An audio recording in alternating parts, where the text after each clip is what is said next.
Ding bop. We're live, schmucks. I'm P2H. And this is Tom Clancy's The Division.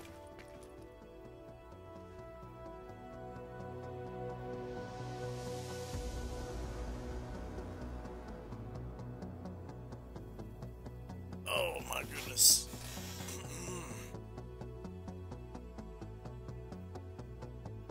P2H live. Midnight. On the East Coast. On Twitch. November 21st. 2018. Official time we're clocking in is 12:01 a.m.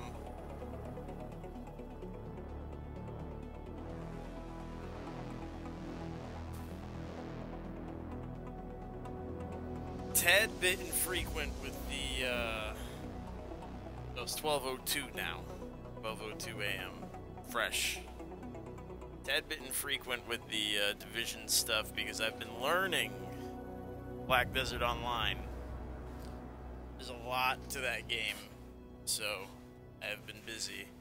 But it's not really something you stream the whole learning process of. God, it's just a lot of mechanics, a lot of systems, and a lot of stuff that I hope makes its way over to Division at some point. But we'll discuss that a little bit as we settle on in here. Do some experimenting of our own. Little bit of we already got DeadyEYE going pretty well with it, but I wanted to reinvest a little bit in Sentry's call because it doesn't devalue the damage by having some stability or accuracy. You lose a little bit of the crit damage, but that's fine. You're landing headshots. And then there's the Hunter's Faith. What are you waiting for? Which has options. Now entering a safe area. Sure, yeah, global event, okay. Yeah, so let's go ahead and do that. We'll set them up very quickly, because we already kind of know what we want to do with those. Especially because we got this guy, a 700 carbon. Lifted this not too long ago. Elevated, deadly, ferocious. Probably just drop this ferocious, keep everything else for Hunter's Faith. That's the one. Low roll, but you know, we got materials for days, so we're fine. See, if this doesn't have crit chance, you know, it makes it kind of tough. Argue for that fella. And that might be one we'll use. That might be a scope worth keeping. But anywho, we'll take our time tonight. Do some sniffy dipping. The snipper dips. I want to thank Mr. I Don't Give a Fuck 90 for following 2 days ago. I didn't get a chance to thank you. I don't know what stream that was, or if it even was a stream, but you followed at some point, and I appreciate you for following. Thanks for being a bud. Wait a minute. It's ready to fire. I think it goes up to what, 1160? Yeah, we could do better. If you can do a half point better. This is the shit you need. Half points worth. Take a look. I got everything. Take it. Oh, and go. yeah, this is the one with the ammo switches on reloads, right? Okay, it's gonna take me a moment to get my I got stuff that'll save your life. 17. There we go. Stability, optimal range. Yeah. That's the ideal there. Under barrel, you can't get crit hit chance. That's actually interesting. You're gonna buy something, huh? It's quite interesting to pick up right off the bat. 17%. Don't waste my time. Chill out, lady. Alright. Let's look at our loadouts. Nomad, Striker.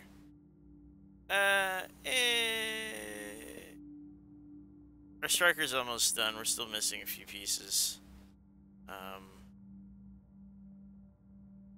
We will fix Striker a little later. Let's get Sentry's call out. The Sentry's call out,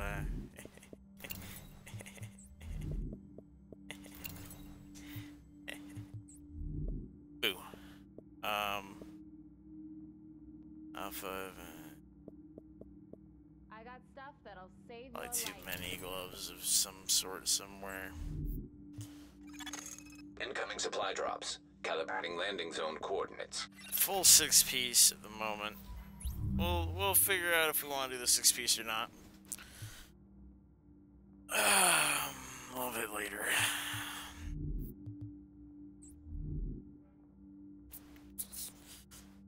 If I was gonna run headshot damage, crit damage, that's a good one.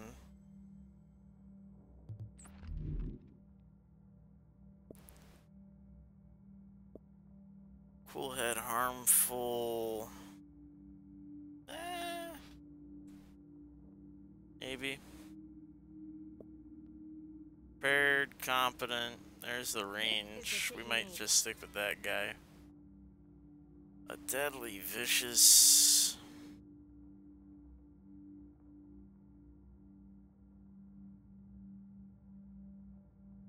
Yeah, we might just stick with the prepared, competent. Possibly. Cool head, deadly.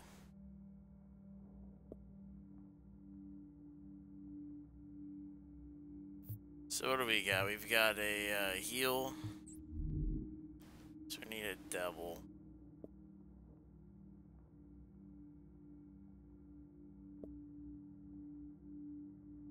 What would we do? Would we want to cool down at long ranges? That makes sense. So I could roll harmful off of this guy. Or maybe we could keep harmful. Just at long range, bleed people and put hats on them. Be a thing.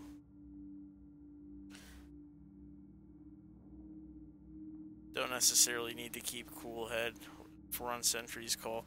Depends how we run it. If I do cool head, I would roll harmful off, and I would do something like competent. Make cool head viable.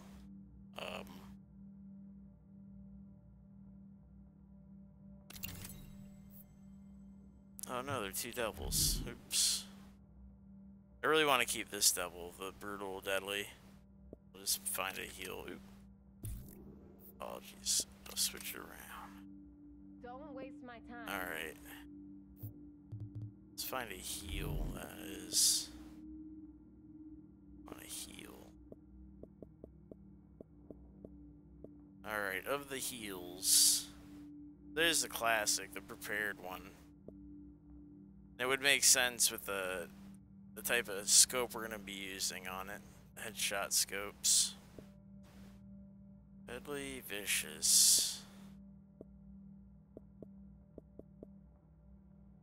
Determined, talented. Oh, you know what? I think that might have been on like a Firecrest setup. You know what? Let's just stick with the classic, because I think the only thing we would really change.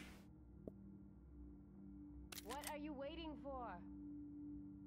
Potentially the muzzle. I think we might keep that fucking scope. Because we were fooling around, right? We were fooling on this guy. This guy is interesting.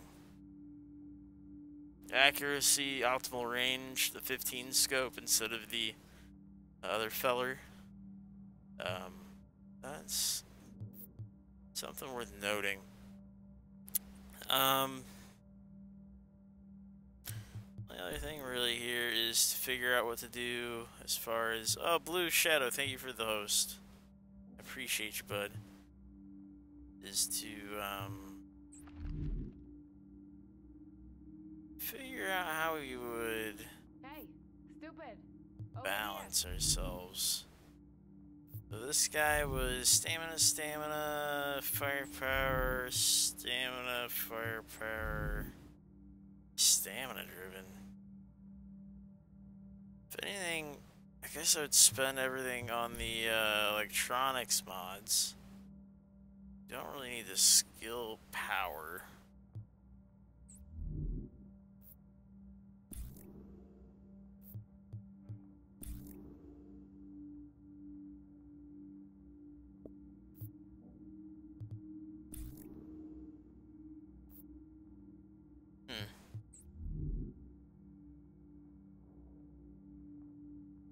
This is the shit you need.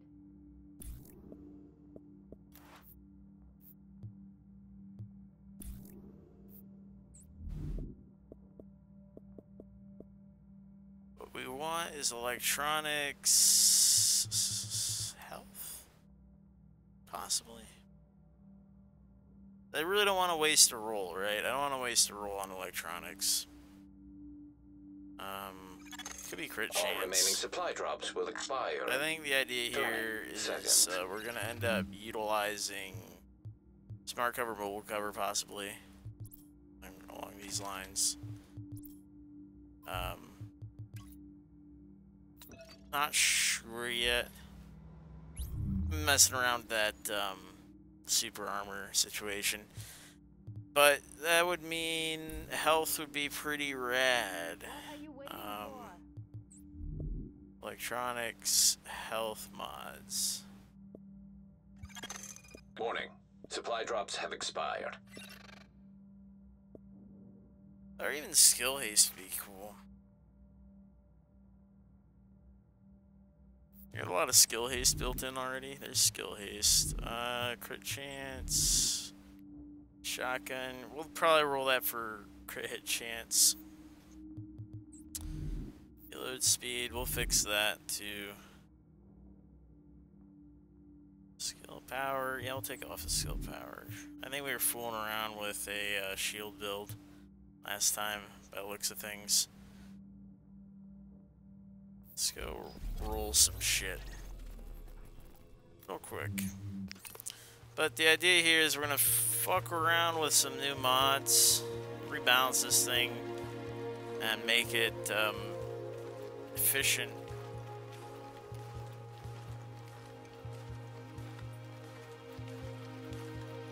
Different ranges. It's gonna be fun. Sentry's Call was always one of the harder hitting builds just because the level of headshot damage is absolutely bonkers. I think people give Sentry's Call its due. How much damage this thing can pump out.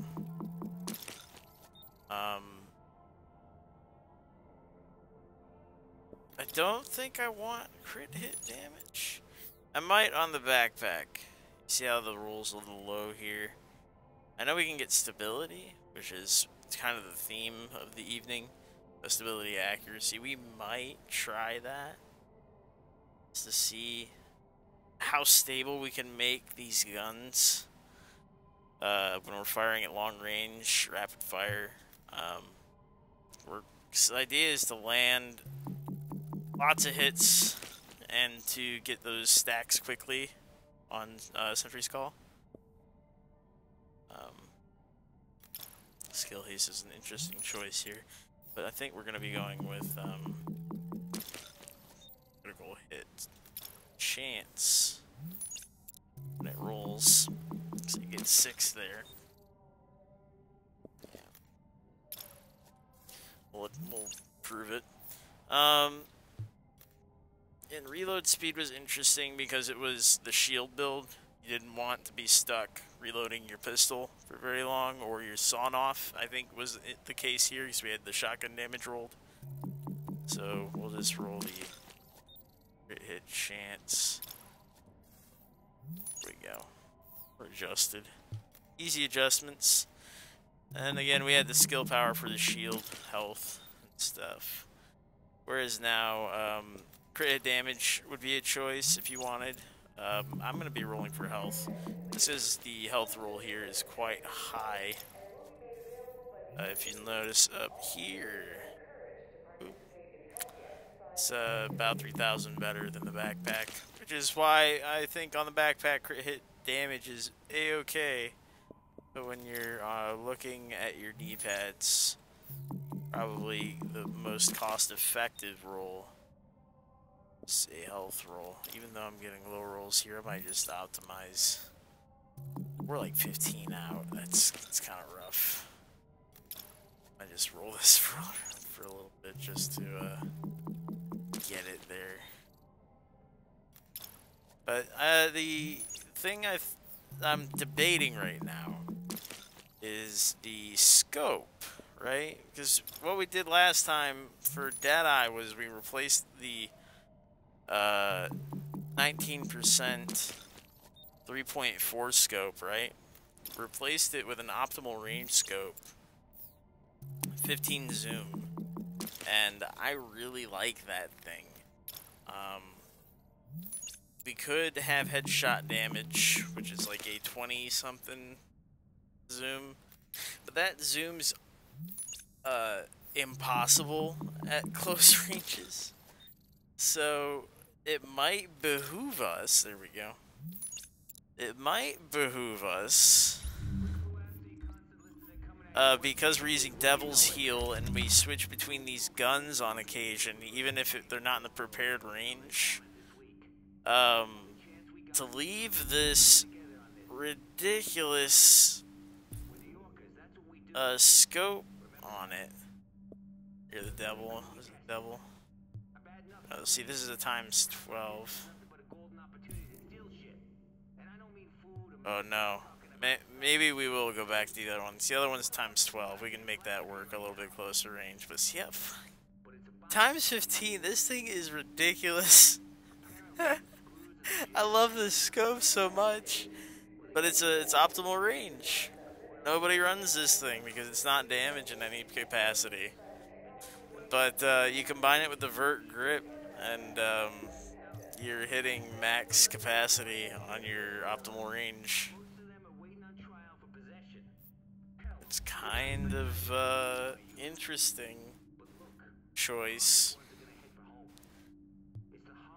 I kind of like it a lot. Here's the other option, and we're going to be going with this for the closer range fella. Headshot damage. This is the only thing that we don't need is this vert grip, and we just picked up this laser, right? This 17%. This is interesting to me. This is like the ideal laser in my eyes. Accuracy, stability, optimal range. So I wanted to fiddle with accuracy down here because you can get stability in so many other ways. You know, you can do the steady hands. You've got smart cover for accuracy and stability. You've got stability rolls on your backpack if you like. Which I'm tempted to just try that real quick. Don't be shy. Just ever so swiftly. So I was thinking along those lines. It would behoove us to put an accuracy mod, especially because at the range we're going to be engaging at, having that accuracy might make it so that we can get the second and third shot in a lot quicker with these guns. having the stability built into the backpack, built into our setup, probably over here like this. Steady hands. Got the smart cover already. That's the way to do it. That'll do competent easily enough. Now we just need to put the stat mods into the point where we have electronics up. And that should do it. I'm thinking. Electronics, right? So electronics, the only thing to debate on now is do we want skill haste? Do we want health? Right? Skill haste or health? We're running a competent gun. Skill haste, very viable, right? Very viable. Especially since you're running smart cover. You need that shit to roll back into you really quick. Health's viable as well. We're running a lot of damage reduction. So it's just a mess. It's a mess. Thinking about it. Thinking about what you want, what you really, really want. The jumble. I might go for skill haste. I don't... These crit chances are not a good idea. If I was a firepower build, sure. But we're gonna be this very annoying build by the looks of things. We're gonna start with anyways, where it's just gonna be stacking, living, long range. If anything, I might just drop this guy for the taser. Switch this guy back to this. Perfect. So we can stay infinitely at range. Make people miserable. Yeah, skill haste seems to be the answer here. I was gonna go health, but we're not gonna be, you know, banging it out with people. Though we will be able to at close ranges because of the absurd damage Sentry's call does. So let's do electronics, skill haste. I think that's the winner. Ain't nobody gonna tell me otherwise. So Alpha Bridge has it. Give it to me, Alpha Bridge. Cool.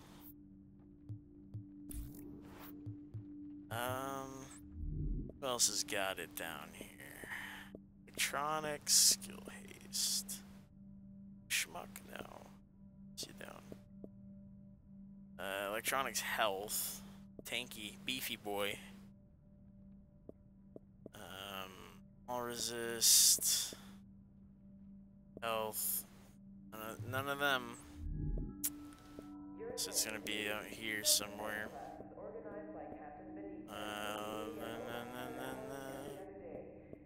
Striker health, yeah, that was expected. The knee pads, we got electronics health,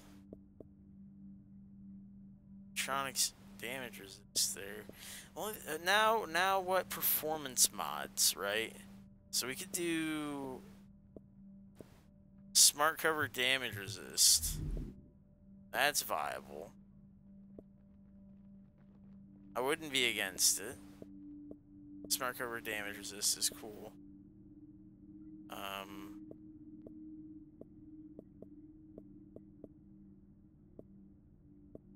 think that's really the only option we have. There's no real taser option, right? Yeah, these are the last three, right? Down here. Yeah, they're all skilly. Last three fucking...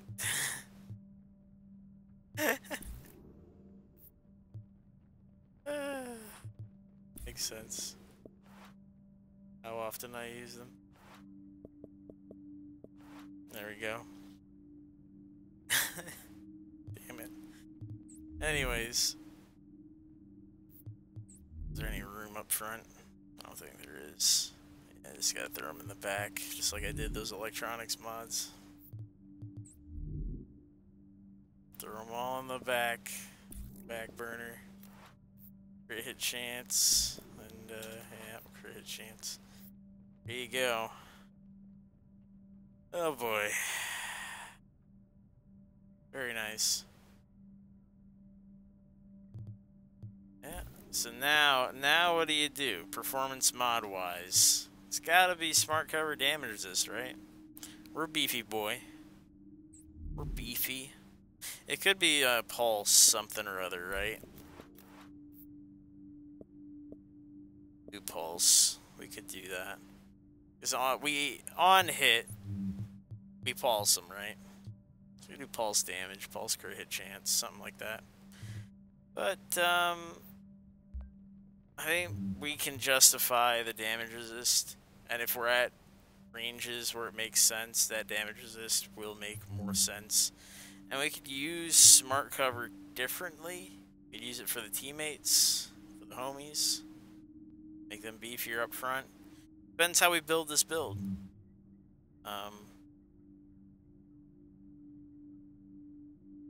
There's different ways of doing this.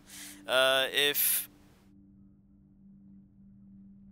we wanted, because we have the electronics now, mobile cover, if we had good pulses going all around and we just wanted to beef up our own damage, mobile cover, slap on some mobile cover health or damage reduction, right here, that'd be fine.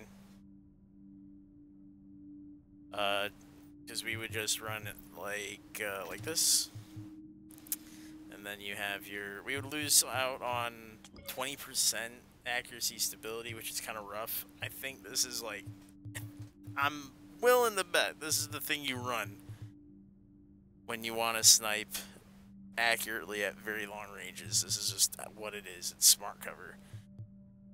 But if you want to do the damage, it's mobile cover. Mobile cover does that damage. And I think on Hunter's Faith, mobile cover is that guy. That's the one, Daniel's son. But we'll see. We'll see how that plays out. Do that. I'm so sorry, taser turret. Alright. We'll figure it out. In the meantime, I think we'll just deal with... There's turret duration. Turret health. There is that. How much health is on a taser turret? Like nothing? Yeah, no. But you can increase the duration so that it matches the cooldown. That is a thing you could do. There's no reason to, because you're not going to get more than one tase out of somebody, right? You could do that. Just it wouldn't help you. It's not there for you. Won't do it. It's not what you think it does. There's that pulse stuff for the DeadyEYE mobile cover. Sticky bomb. This is the shit show stuff. First aid health. First aid. Smart cover. So there it is. It's all there. Striker stuff. There's turret damage. So that was the fire crest stuff I was gonna build with the relentless healing me. Resourceful. Support heal speed. Turret damage. Okay. Support turret health. Yeah, we'll go ahead and handle this.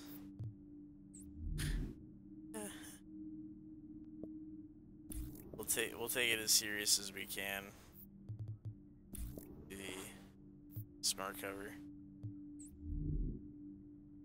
Here, bud. Yeah, we took it off the nimble.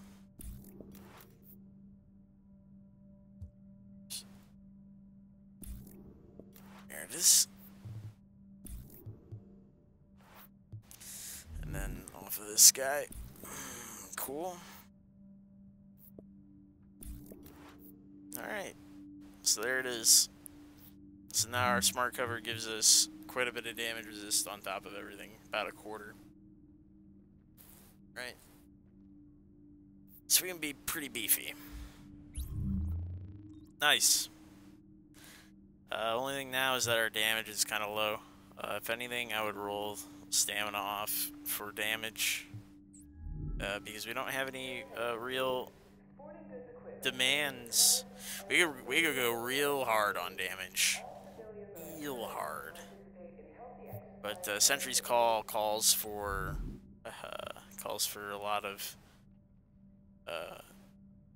beefy landing hits, being able to stay out there stuff. So we might run it like that. Might not. Let's give it the best shot we can, shall we? Let's roll some of this stamina off. Let's get some damage. This is more of like a troll set. When you make it more stamina based, you're making more of a troll build for the DZ, because they're gonna freak out that you're putting stacks on them.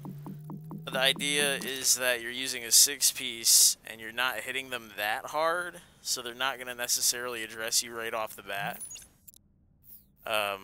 But once they realize that their whole team is getting 3 stacks just off of you landing, you know, 4 or 5 hits off of one guy, then the panic sets in. But we can make it work with just what we got here. I think this is the balance we'll do to the 6-5-4 setup, because we want to benefit from the smart cover damage reduction a little bit. But alright. I think that's fine. I think it's viable. A lot of people get excited about this. So let's do that. Let's save that. And we'll set up the hunters, and I think we'll be good to go. DeadyEYE set. I might throw that accuracy mod on that laser on DeadyEYE. Not sure yet. I haven't decided. Sentries. What do I replace now? Because we want hunters. Keep Nomad. Keep Lone Star. Final Measure and Tank. You know, I like all my builds right now, so maybe we'll just stick with these two, and then we'll try Hunter's Faith a little later. We'll switch it out with Sentry's Call, probably. In the meantime, here, real quick, I want to do a coffee run, because we just made everything, and I want to go in the DZ fresh. So be right back. Let me get a fresh cup of coffee. Let's go fucking shoot some stuff, right? Right back.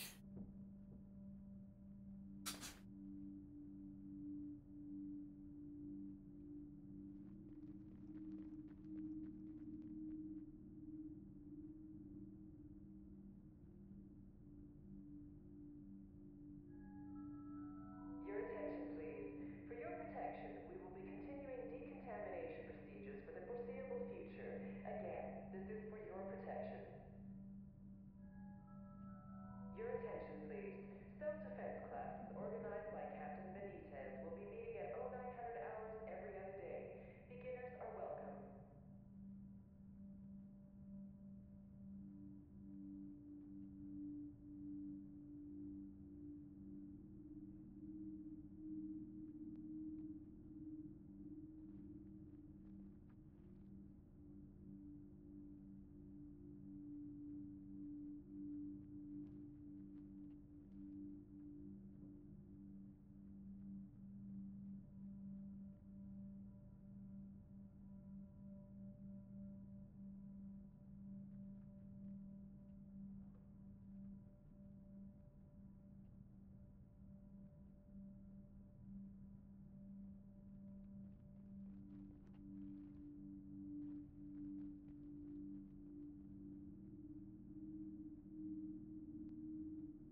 back in there.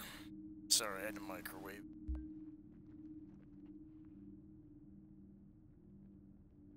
Yes, I microwave. I'm not above it.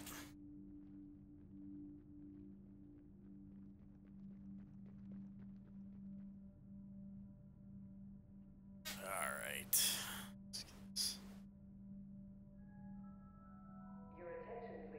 Hell yeah.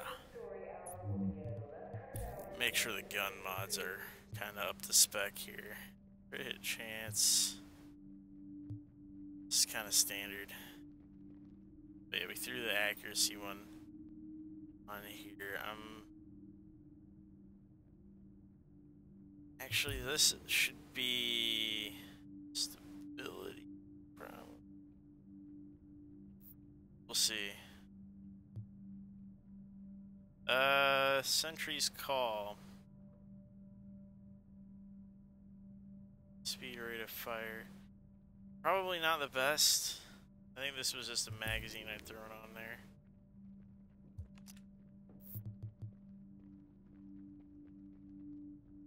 This rate of fire would be landing headshots. Well, it would be a test for sure.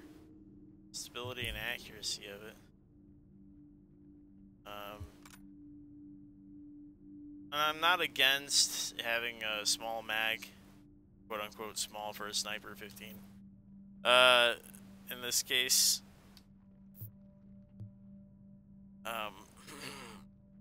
because you're not really supposed to reload, you're supposed to switch weapons. Right. And this is the 12. So the heal is my long range feller. We're doing crit hit damage instead of headshot damage on this guy. I think at that range it makes sense. We'll see. If we can land headshots pretty efficiently, I'll switch the suppressor out for a headshot damage one. But this is definitely 15 on the scope.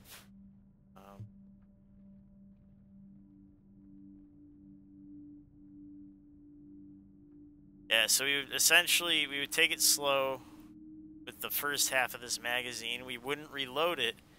We would switch to the other weapon, right? We would switch to the to this guy. Oh, my camera just kind of low. Oh, it's because we're hugging the station. So we prepared deadly with this expanded mag.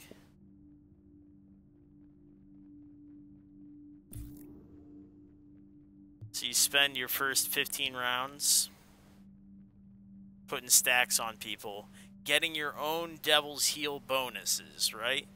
Because you got to remember how these work. Is that both weapons gain Fire and Fury talents, and the buff durations are increased by 15 seconds. So it's 30 seconds of headshot gives me stability, body shot gives me headshot damage, and then NPCs, I can get the critical hit on their nonsense, it gets me more damage, and then there's, I can hit skill objects, and I can get more damage. Let's see, yeah, headshot, body shot, see, 30%.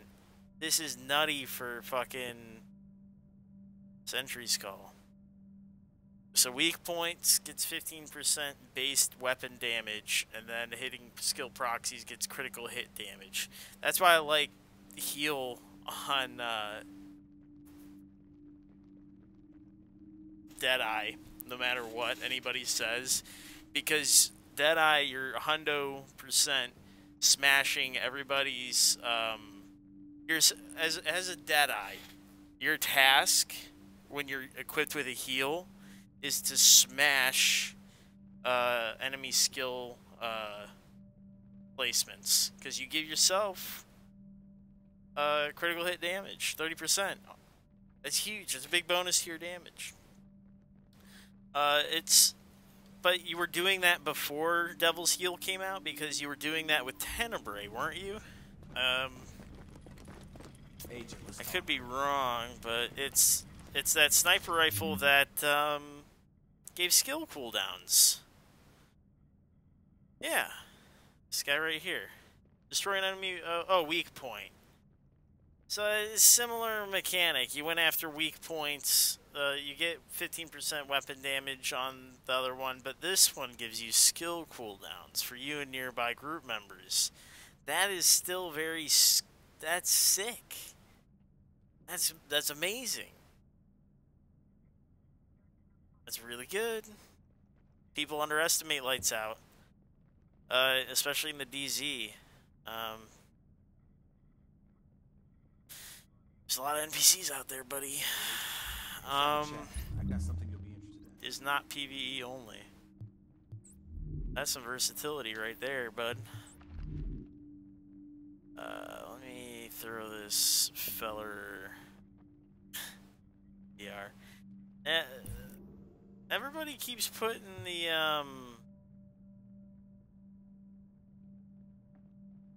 prepared on these MDRs.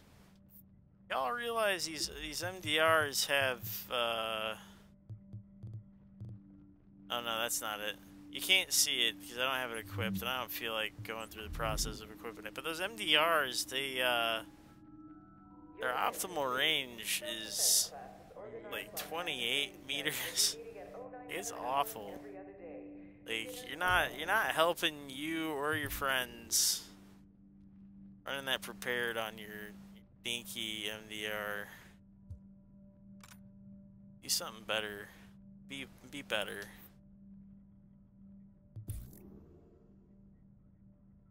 Mechanics, my guys. Look at that shit up. Look at what you could do. If anything, what it does is when you run prepared on an MDR, it reduces the damage reduction of optimal range to fall off as the range goes out.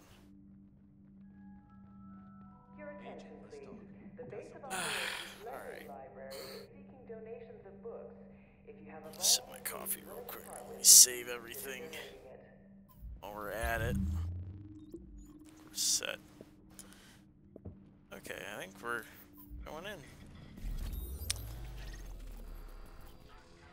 Do we have anything we can store in here? Nah, we don't have any room anyways. No, I don't want to deal with that.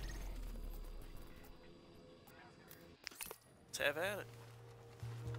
Real quick, looking at the chat. Avocado Badado, Commander Root.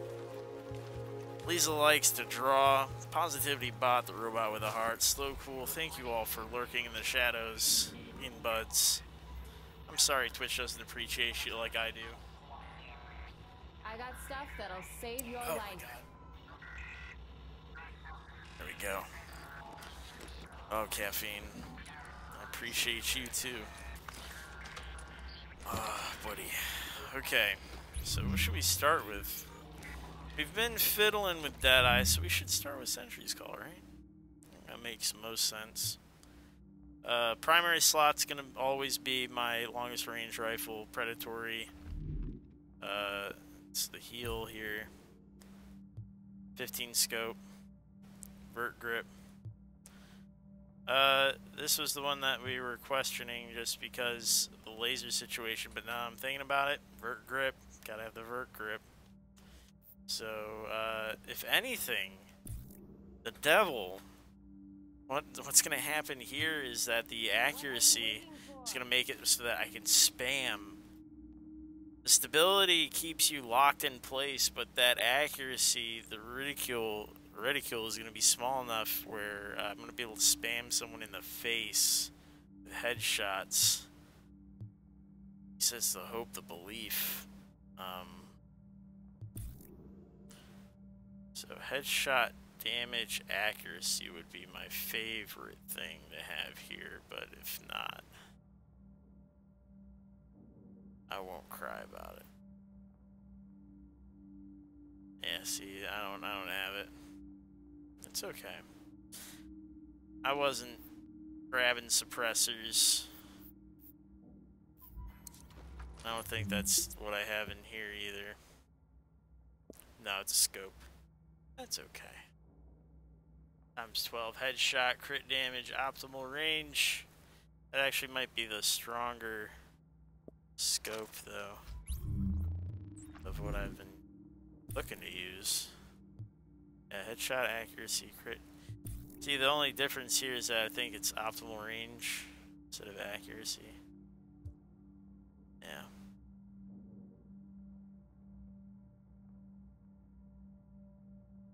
Not against it. We got a bunch of accuracies so far, so we'll switch it out real quick. And then when we come back, if I find a rifle suppressor that has accuracy in it, start stacking it. So we can get it up, what, 2.5, so we can get up to 22%. That would be sick. Not gonna lie, that's a lot of that's a lot of accuracy. Let's do it. Fuck it. Going hard. Motherfucking paint. Taser versus immunize, long range bleeds. I'm gonna be using damage reduction so I can medkit myself out, use adrenaline, and then kill them quickly. I think I'll be fine. It's a better play. Cover to cover movements to increase damage. Don't really need the evasive action to reduce damage because of the distance we're going to be fighting at, hopefully. Steady hands. Ability.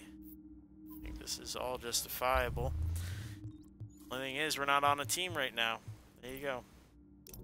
Once I'm on a squad, I play the role in the back. When I'm solo, I need to be able to do up front as well. So evasive action comes into play. Sick.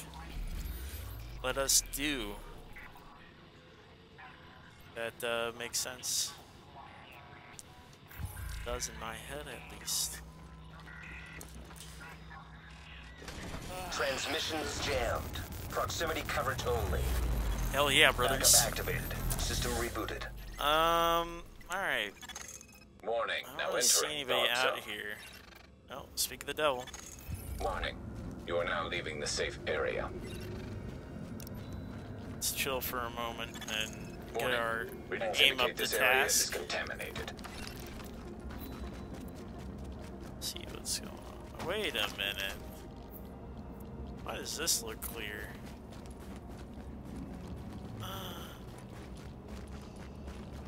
Someone's being naughty up here.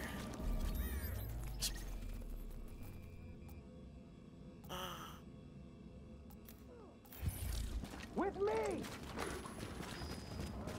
There are people being naughty out here? There's a global event? What are they doing? Manhunt, sure. Now leaving That's the an easy contaminated pickup, area. right? Anytime you're on DeadyEYE, Hunter's Faith, Sentry's Call, easy pick. Attention. What I Leaving want to dog do zone. is I want to go to this This is the rope. shit you- This is the true test. Cause I could aggravate the shit out of these guys, no problem. 100 meters out, they can't even hit me. The real issue is going up to a rope on a sniper build, going, hey, what you gonna do? Transmissions I want your jammed. rope. Proximity coverage only. Backup activated. System rebooted. And we really don't have any way to heal ourselves outside of the green and the medkits. Like, we're really relying on the fact that I'm going to be crowd controlling and damaging these people. I have to land these headshots. Oh, buddy. Now we're going to get to regret not having the expanded mag.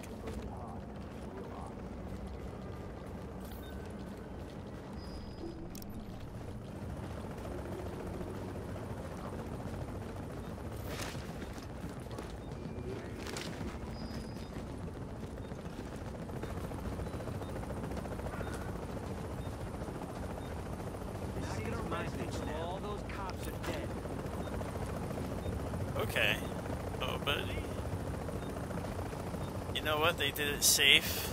They put it on the other side.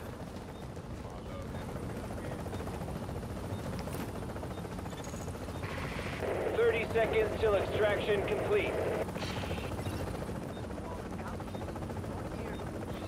Good to be out.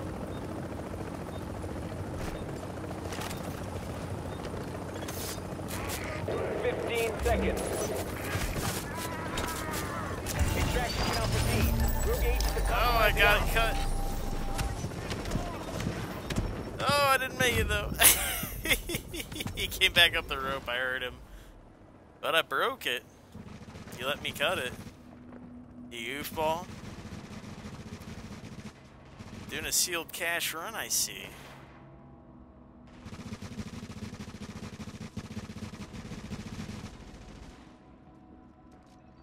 I think if I had done the blue, I would have actually gotten away with that.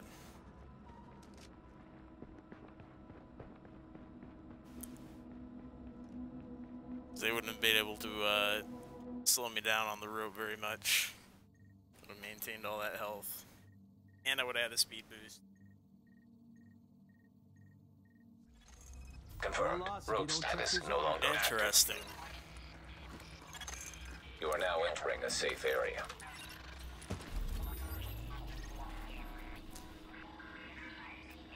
Oh, those guys are dead already. Go figure. I'm gonna go fiddle with this guy up here. Fiddle diddle.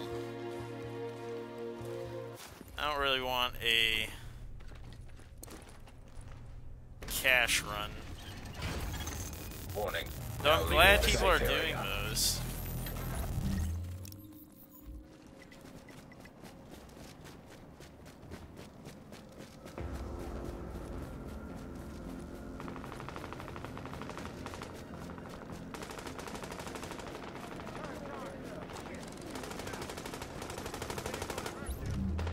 Well, I saw a name I didn't want to see. I'm gonna go in there. I just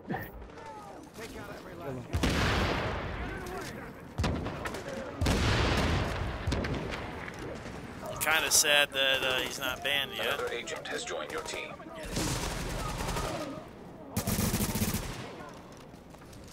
I may have to pay him a visit just to get more footage of him.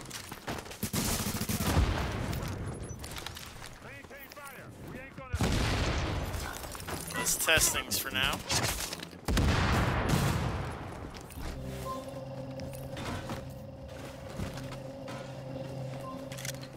just head back here.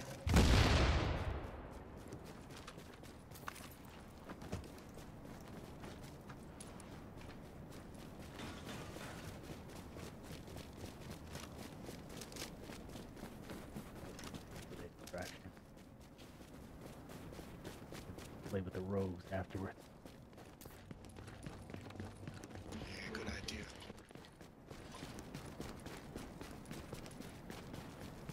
Trade secret, he's already playing with rogues.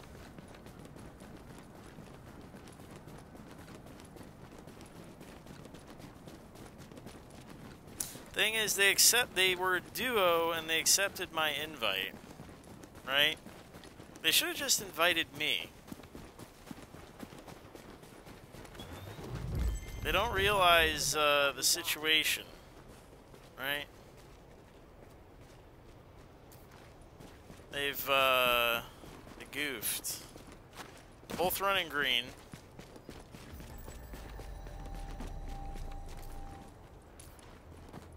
Doing a sealed cache run. Div tech is hell up here. But like they're doing the same mistake that a lot of people do. They just they accept invites from out of nowhere.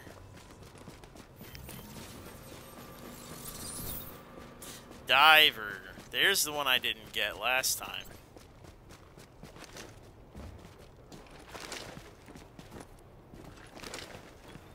D3 needs to go though. I'll fix that. I'll get more footage in a little bit. In a little bit. Then it's gonna be gone.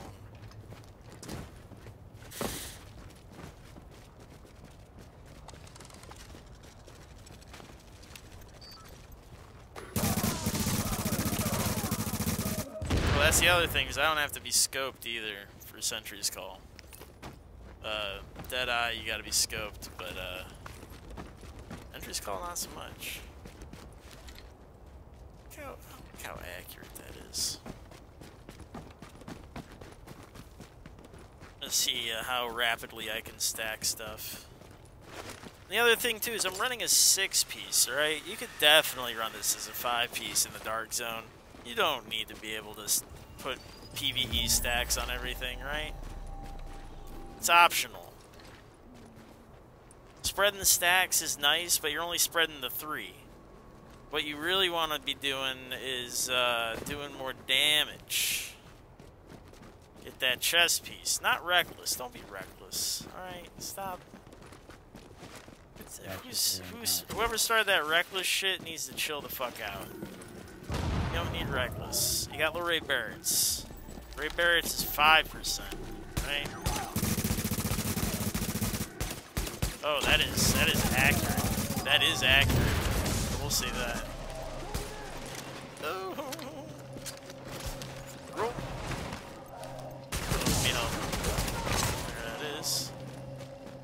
But Ray Barrett's is at 5%. Plus, it gives you that 10% option when you're in trouble. You just need to proc some shit to get out of trouble.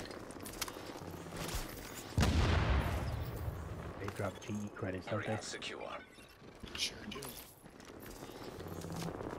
And they are correct. It's what, like 150 points a boss. So if you want to just get points and not grind your ass off and make your day go by a little bit better,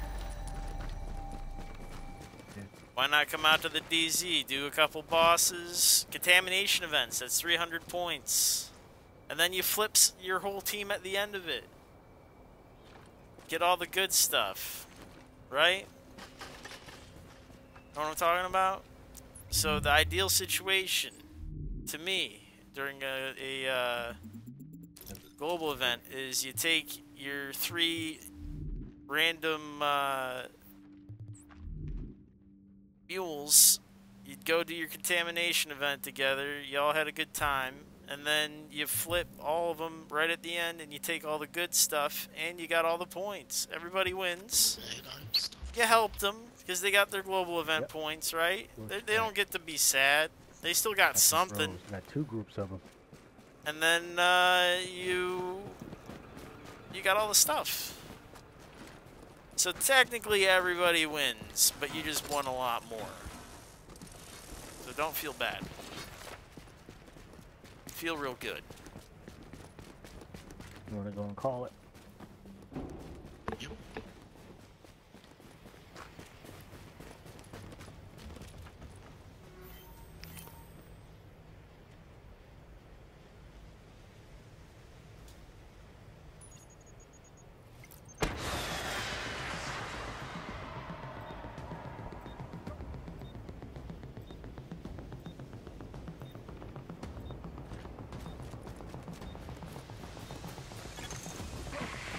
Agent, I am inbound on your position.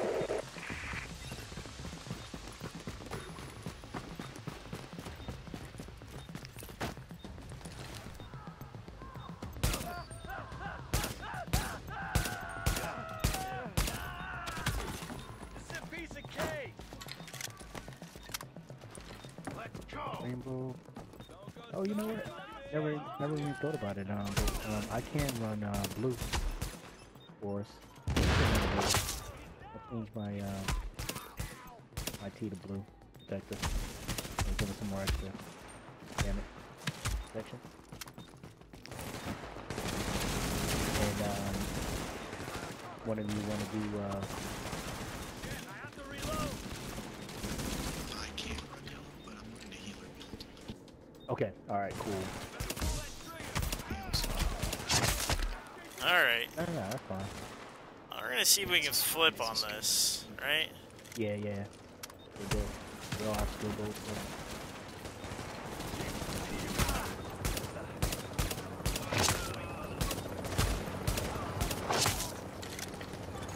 Cargo extraction initiated. Beginning item extraction.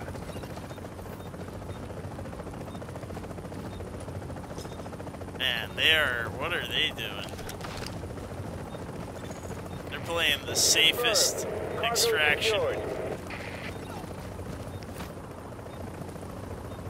I don't know what. Are they gonna get down here in time?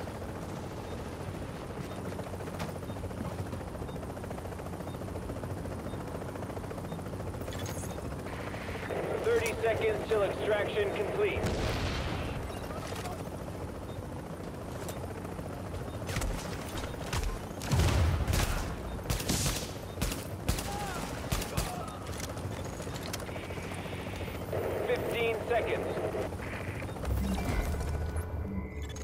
Warning.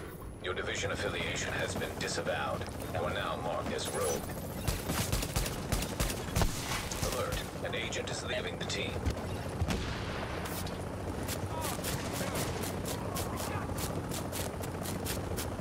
Pickup's been compromised.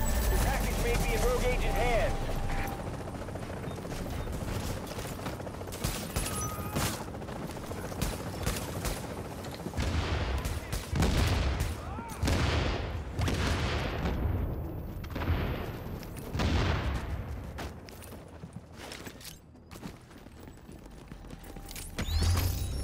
Incoming supply drops detected.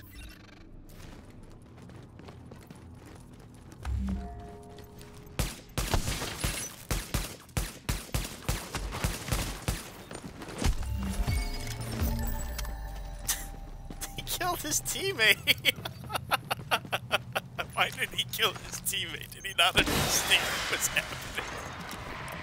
You got a bird inbound on your position.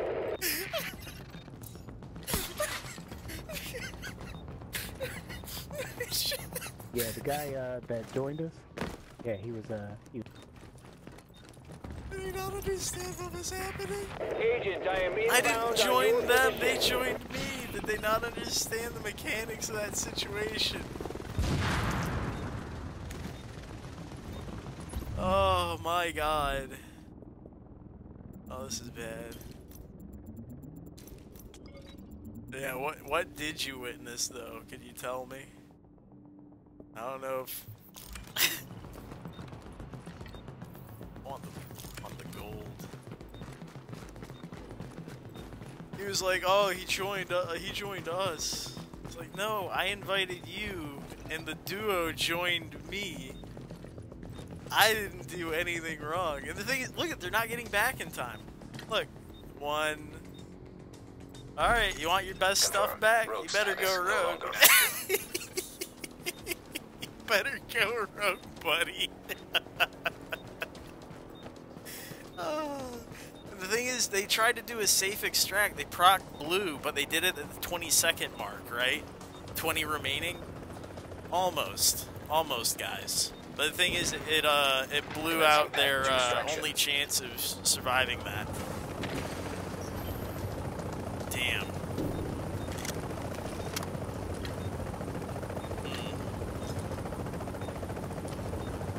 Tough day in the DZ. We've got the package. I'm on Sentry's call. Sentry's call does a shitload of damage, dude. Cargo secured. I'm not rogue anymore. I'm not rogue. You guys are not right. 30 seconds till extraction complete. You gotta go rogue, my guy. If you want it, you gotta take it. 15 seconds. Yeah? That's not how that works. I'm not rogue anymore. There you go. Warning. A nearby agent has gone rogue. Here, let me show you this. Warning. Another agent is claiming a nearby supply drop. the first time. Nearby drop site secured by another Do agent. that. That's 5 to 10. Cargo secured. Extraction complete. Damn, I missed him the first time. I missed his ass. They didn't miss. He shot me twice with unrogued status. He was so confused as to what had happened. He didn't sort his business. I went rogue to try to kill him because he was trying to Sentry's Call is a very strong build. People underestimate this. Oh, come on, bud. Oh, come on. Don't do this. Don't get in a sniper fight with me right now. This is the wrong time. This is the wrong time. On Sentry's Call. I'm setting things on fire. Come on. Look at this scope. Look at this 15 scope. This is the optimal range scope. 22%. Nobody likes this thing. This is sick.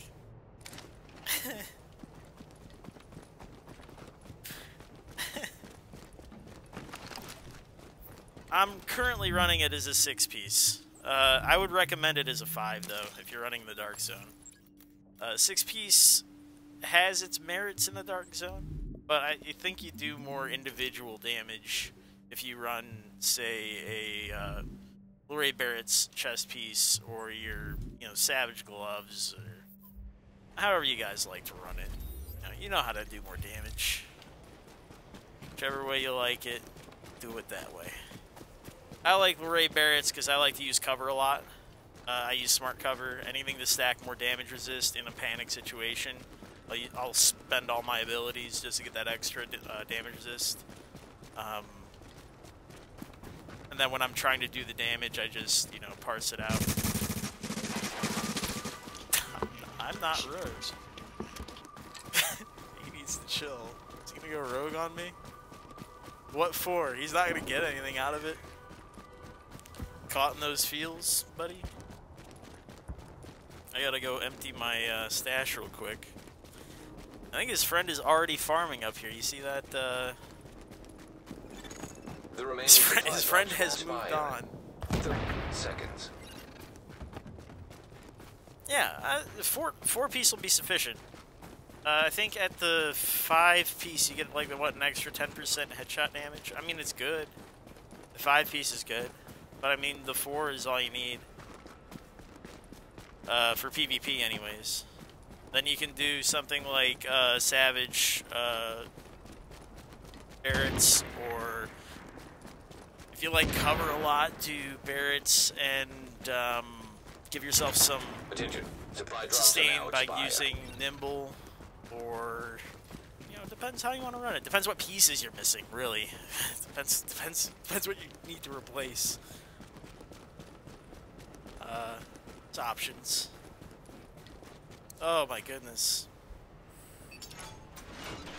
Depends how you want to play. If you don't like cover, don't pick anything that uses cover. If you like cover, pick stuff that uses cover. Oh my god. I know it was a lot of trash, but there's a lot. It still all counts. Look at all these fucking boxes, dude. I completed my Div Tech run, everyone. Div Tech. I got 3 people's worth of Div Tech in here. Sentry's Call, it's all marksman rifle based. A lot of people use the 700s, those M700s, a lot like you use on like the Hunter's Faith or DeadyEYE. People tend to stick to that series.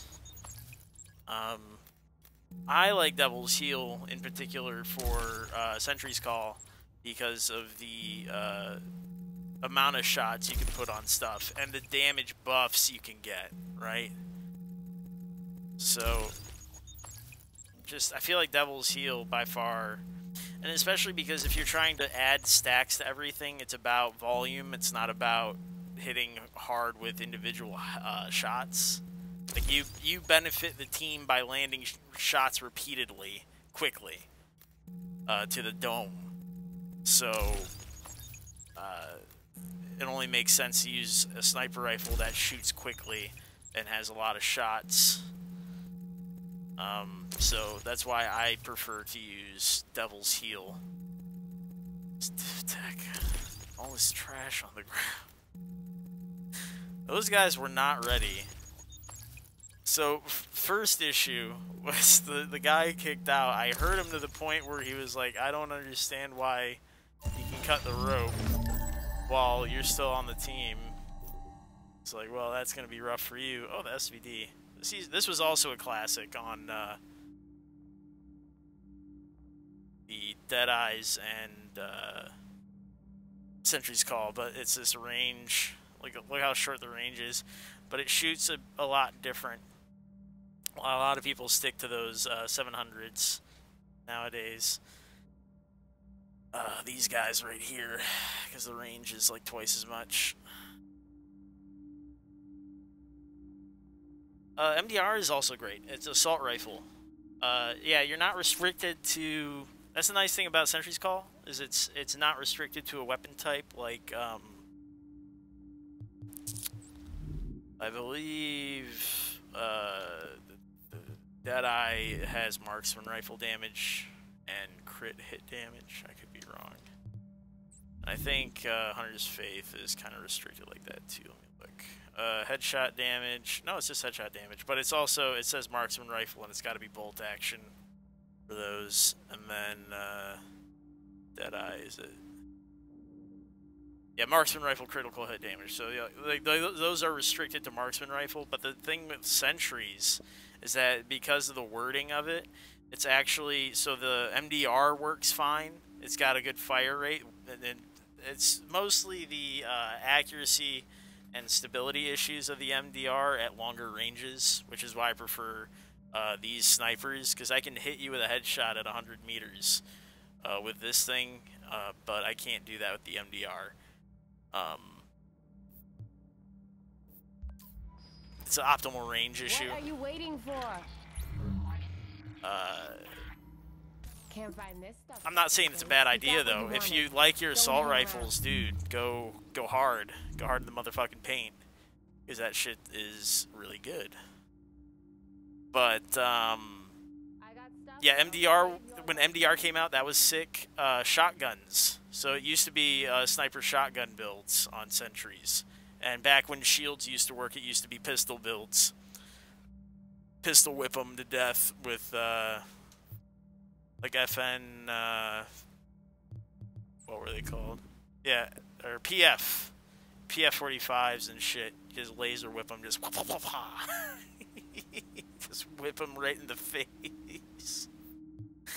Oh, that shit was fucking hilarious. They don't drop for you? They drop pretty often for me. I mean, I do steal a lot of stuff, to be frank. And whenever there's a contamination event, I'm doing like 3-4 of those motherfuckers, and it, you know, you get a lot of rare drops off of those things. But devil, like, here's a pair of Devil's Heal, and what I got, Devil Heal, Heal, Devil Heal, like, and I got more of them in the inventory. Just like, I started collecting them because I liked them a lot. Like, I recognized their worth. I was like, you know, this is worth my time. AUG paras, oh my god. Keeping the AUGs. Bring them back.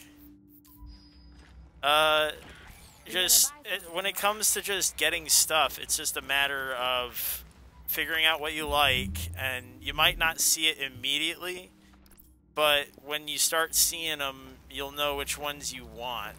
This stuff ain't street legal, but it'll save your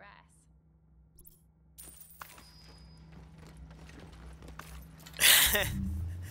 Hey, those dudes were doing a very safe This is the shit you need.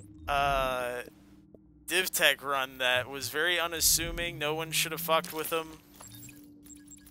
Like, I can understand anybody who wants to farm in the dark zone, like, you really should Can't find this stuff. play careful.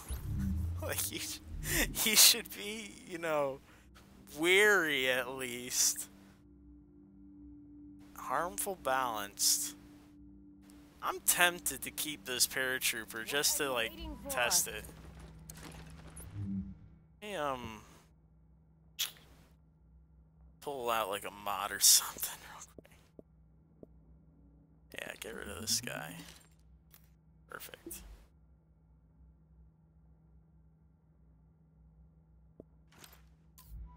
There's nothing wrong with coming out here and farming, even when you're like just able to, right? It's just you should do it in a safe way. Like they almost did it, right? They did the blue buff. They did all sorts of stuff. They almost did it. They almost cracked the code. But they done goofed. They proc too early. Let's leave those guys. Let's leave those guys alone for a little bit. Let's go see some PvP.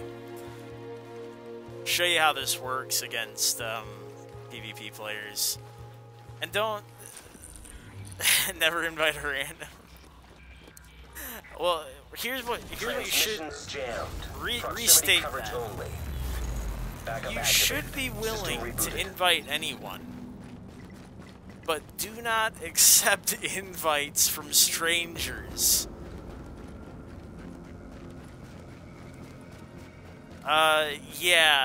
Blues and greens, right? So the idea there, what they were trying to do, was to make it so that they could put their package on without getting interrupted. So the blue prevents all of the crowd controls, the lasers, the fires, even a random grenade stumbling them.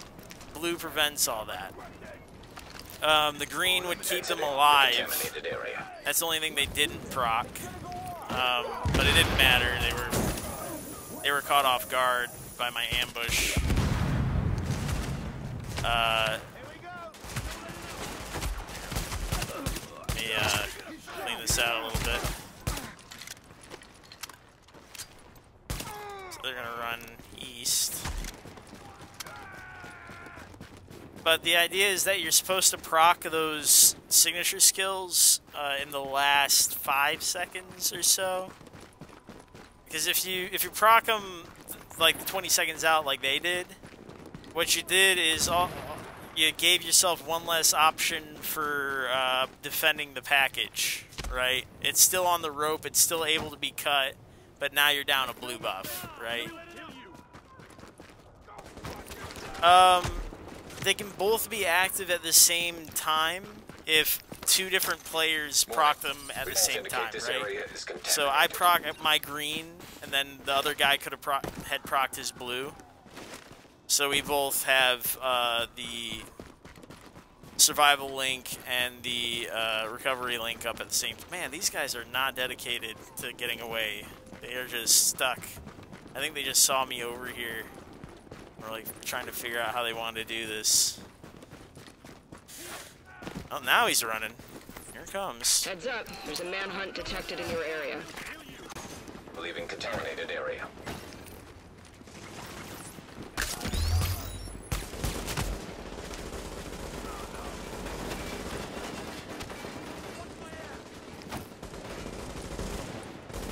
He's probably gonna kill the guy he's fighting. Oh no, he's got 2 on him. I'm going in. Nope, he's already dead. Goofed. Goofed because he was hanging with his teammate. Oh, the annoying shield. It's Toenail. I know, right? Don't you just love it? Isn't it annoying as fuck? They did it. I'm proud of them. Shit gets out of control.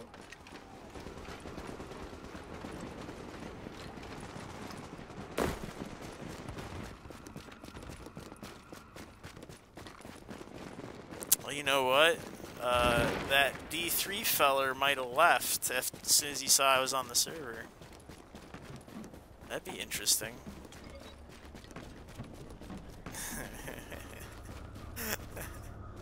Maybe he did receive a slap on the wrist.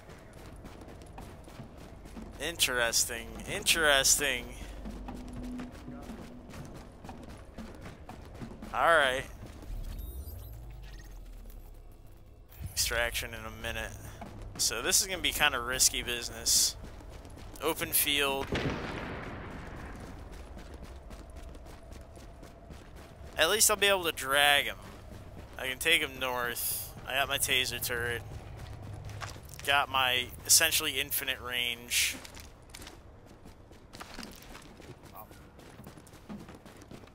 Nothing to it, Major T. All it is planning, knowing your builds, strategizing, executing. Like, as long as you know what you're capable of doing, and yeah, ain't nothing wrong with it. That's the nice thing about this game. There's a lot to learn. I'm still learning. Look at me go. Been playing this game for goddamn 3 years now. I'm fiddling with mods. I've been playing the meta so hard that I was like, well, maybe I should get away from it a little bit and start using these lasers and stuff. You know, and I'm starting to like having accuracy and stability boosts. It's like, oh, suddenly I'm landing a couple more hits. It's kind of nice. Warning. Oh, Unicron, come back out, bud. This action will mark you as rogue. He's over on the left. So I got a damage buff off of that.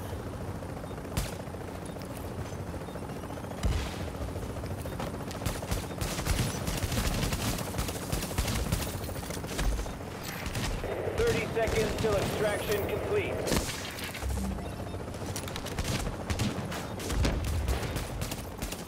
Got him. So you can like spam at real close ranges, right? For headshots with this thing. Very easy. Rogue agents have compromised the pickup. We're scrubbing the op. That's the nice thing about this. You got 15 rounds on the basic one, right? 15 rounds. So I can just spread it like butter. Headshots. It's all headshots. You wanna look at my DPS? I'll show you my DPS count in a moment. I gotta try and get out of here though. There's players. I don't wanna run this off. I'm solo sniper build. That's the other thing, is as a sniper, as a marksman, you're usually on a flimsier build than most. So it kind of behooves you to be nimbly-bimbly, running a boot, skedaddling, cheesing it, as you can, where you will. Because the name of the game is the ambush, right? You're gonna win on an ambush if you're a sniper, because you're gonna hit them hard. They're gonna take that hit and they're gonna shit their pants from how hard you hit them. Whenever DeadyEYE hits somebody, hit somebody with a 700 on a 2-hitter build when they're trying to do something important and they don't know you're there. Watch a whole squad's brains just fucking melt out of their skulls. That's the thing I love about these snipers. And especially because it's at ranges where people are like, I didn't see it. I don't know where it is. I just know it really hurts. They have to like make these split-second decisions on like, oh, where did that come from? Where should I take cover to? Because they know that second shot is lethal on most of these builds. You know, the Deadeyes and things like that. Hunter's Faith. Using those 700s, those M5s. Or whatever they are. These guys. I might have said that wrong. Give me a moment. Oh, the M44s. Yeah, 75% of your... Yeah, as soon as... the thing is, that's one dude. One dude, one bullet. Like, hey, knock knock. I'm up here. How you doing? What you got? Hey, Banshee Shadow knee pads. Hey, buddy. Yeah, the those Deadeyes, man. The thing is, Deadeye's not the only one that does that. You know, Hunter's Faith will do that. Hunter's Faith will go from a 2-hitter to 1-hitter in like 2 hits. Build those stacks up. It's just like Striker, just the marksman rifle. Better keep a lookout. West, welcome. I see ya. The thing is, I don't have the Hunter's Faith set up. I feel bad because I only set up this Sentry's call and I got the DeadyEYE set up. Oh my god. I can wreck a player, but I can't fucking aim for beans on NPCs. Yeah, my current DeadyEYE takes the form of a 5-piece with Ray Barretts. Currently. Because I enjoy that extra 5% base damage whenever I proc a single ability. And then I like to stand there and bang with people when I proc everything. Get that 10%. Gimme, gimme. Surprise them with how sturdy you are, and you just scope down as they run down a hallway. They're like, wow, this is this is a lot of gunfire. They're taking a lot of damage. This is kind of fucked. Like, yes, you made poor decisions. So you're used to playing Striker. Ain't that meta no more. Get out of here. Chopper is inbound. Yeah, I'll switch over to the DeadyEYE real quick. So we've been running the Sentry's call. Oh, here, this guy. Sentry's call. DeadyEye's essentially the same animal. Oh, let me save. I don't know what I've done. Solo setup is gonna not use combat medic, but whenever you're on a team, combat medic, you schmucks. Don't make me bop your schnoz. Make sure you're a decent teammate. Halfway decent, right? You're meeting them halfway. You're combat medic, right? Yeah, anytime you use a med kit, you're saving them from like a pred bleed, from whatever. Like, do your due diligence. Make sure that shit's on. So here we go. Here's the DeadyEYE setup. Lots of damage. Mods are all about that damage, save for this guy, because this is the scope we switched out. We wanted that extra range. We got the optimal range. This is the same gun that we were using on the other build. The exact same gun. The only difference here is we're using this devil here. This guy. Oh, let it load. I'll pull the sentries back out and show you. But this, the DeadyEYE is essentially just stack crit everywhere. Just stack it. Stack it high, stack it long, stack it hard. And then you use stuff like mobile cover for even more damage. Get your accuracy, your stability up with the smart cover. Like, you know, this is my damage build. Sentry's call.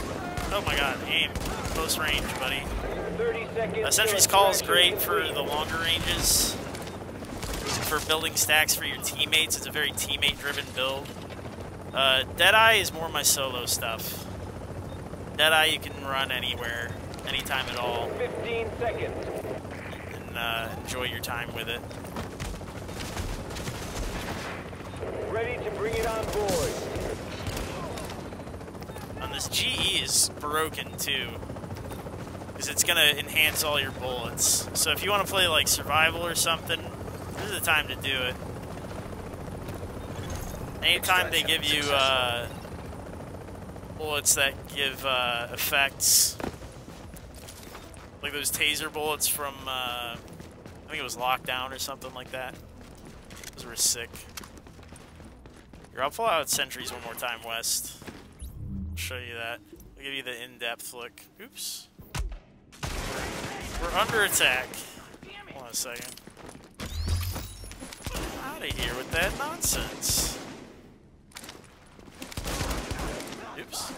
Missed the last shot.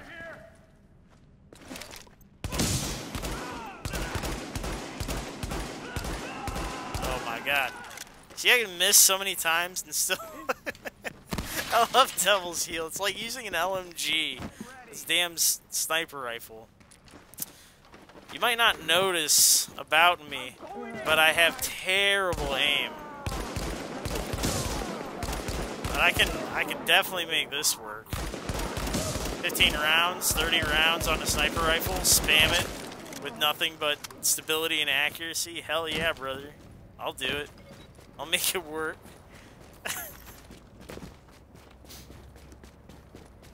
The whole reason I was thinking about putting the accuracy mods on this particular build, this DeadyEYE build, is because of the way crit hit damage is added up as bonuses. Here, I'll switch out to the sentries now and give you the in-depth. Save that. All these 19, stacking all these 19s and stuff is great, but each one that you add gets worse and worse. Marco does a good breakdown of how that works. If you want to look up how crit damage adds up, just look up Marco. Now leaving the contaminated and, area. Marco style crit damage on like YouTube or something. The Sentry's call. Oh goodness, this is the wrong gun to be using because we're too close. Switch. We use Devil's Heal because of the fact that we can switch guns, maintain bonuses, and put out a bunch of these little hats. All these little hats. 4 hats, 5 hats, 6 hats. So it looks like this. Prepared. It's just like my DeadyEYE gun. It's the exact same gun. Prepared, competent. The mods on it. We're using the optimal range. That's a 15 instead of the 12 that the normal headshot variant of this rifle has. Suppressor for crit hit damage, because at that range you're not necessarily hitting them in the head. You hope for the best. But that's literally 100 meters out. So that's draw distance in this game, 100 meters. So as soon as you're visible to me on the map, I can hit you. That's the nice part about this build. About that rifle. Secondary weapon is my Devil. It's set up for headshot damage. Crit hit chance. It's got, what has it got? Optimal range, stability, accuracy on a laser. This is the thing I've been testing, is this guy right here. Because I'm under the impression that the more accurate it is, the spread of when I'm spamming, when they get close to me, is going to get tight. And I want it to be tight when I'm going for the headshots. And it seems to be working so far. I'm using crit hit chance, reload speed, rate of fire, so my spam is faster, higher chance of crits, and I reload faster. Yep, just straightforward. It's not an expanded mag, because snipers, they use a lot of ammo in the first place, especially Devil's Heal combination. I would rather just, mechanically, the way this build works is the heal is first. That's why it has the expanded mag. I spend half of it building stacks on you at 100 meters out. Once you get close enough, switch to the Devil, Brutal Deadly, because Prepared stops being viable. Then these guys start kicking in. These start kicking your ass. Plus, they have the bonuses from the heal. Because I'm using Devil's Heal, both weapons gain the Fire and Fury talents, so the bonuses carry over into the Devil from the heal. And then not only that, the durations are increased by 15 seconds. So what were 15-second long buffs are now 30-second long buffs. People don't understand this mechanic right here. They need to. This is why Devil's Heal is fucking bonkers. Bonuses from Fire and Fury are no longer lost when swapping between Devil's Heal. That's why you don't reload. That's why the expanded mag's on the long-range gun. Because I'm not reloading it, I'm spending half of it switching it, so that when I get to the bottom end of my Devil, the close-range gun, I can switch back to the heal in the last-ditch effort and use the other half of that magazine as well. Mechanics, buddy. Mechanics. Weapon swap speed is increased. Additionally. You just had to put the little cherry on top, right? Hey, Mr. Meme. How's it going? I'm just explaining the mechanics of Devil's Heal on a Sentries real quick. I had questions, and I had to give answers. Yeah, Devil's Heel is fucking phenomenal. It's underappreciated. Needs more love. Now here's the nice thing. I can be on for another hour and 20 minutes. So like hour and a half or so. I could do. You could persuade me to do more. You could possibly. It'd be difficult. It's already pretty late. Oh, I didn't even mention some of the best parts of Sentry's Call. That level 2 bonus right there is 30% accuracy. You know how people like Striker so much because of the stability bonus? We're talking about... I got you.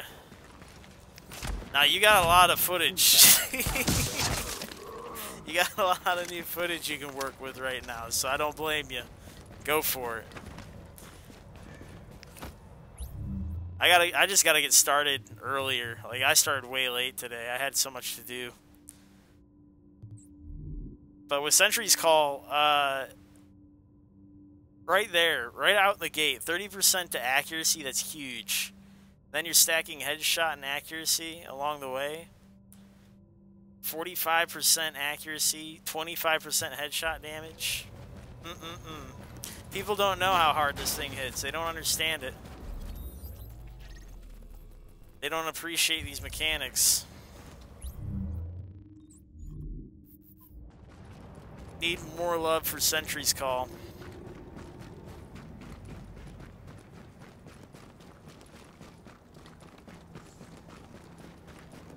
That's just 5 pieces of it. You know, the 6 piece is more of like a PvE setup. Kind of like how you would run a 5 piece of the Deadeye. That's what I'm talking about, Mr. Meme. Readings indicate this Fucking, area. mechanics are everything in this game. It's just, people skip them.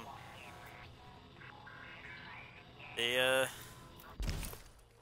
absolutely. I see it used almost exclusively for PvE. I saw just the other day another PvE video come out for Sentry's Call. And it just tears. A small tear runs on down the side of my face, and I go, Sentry's Call, I still feel for you, my guy. You're still number 1 in my heart, Sentry's Call. You're not what you used to be. You're not the fucking sniper shoddy monstrosity of like 1.3. Backup activated. It's fine. System rebooted. It's fine. You don't have to be that. Caution. You weren't Entering supposed to dark be zone. that.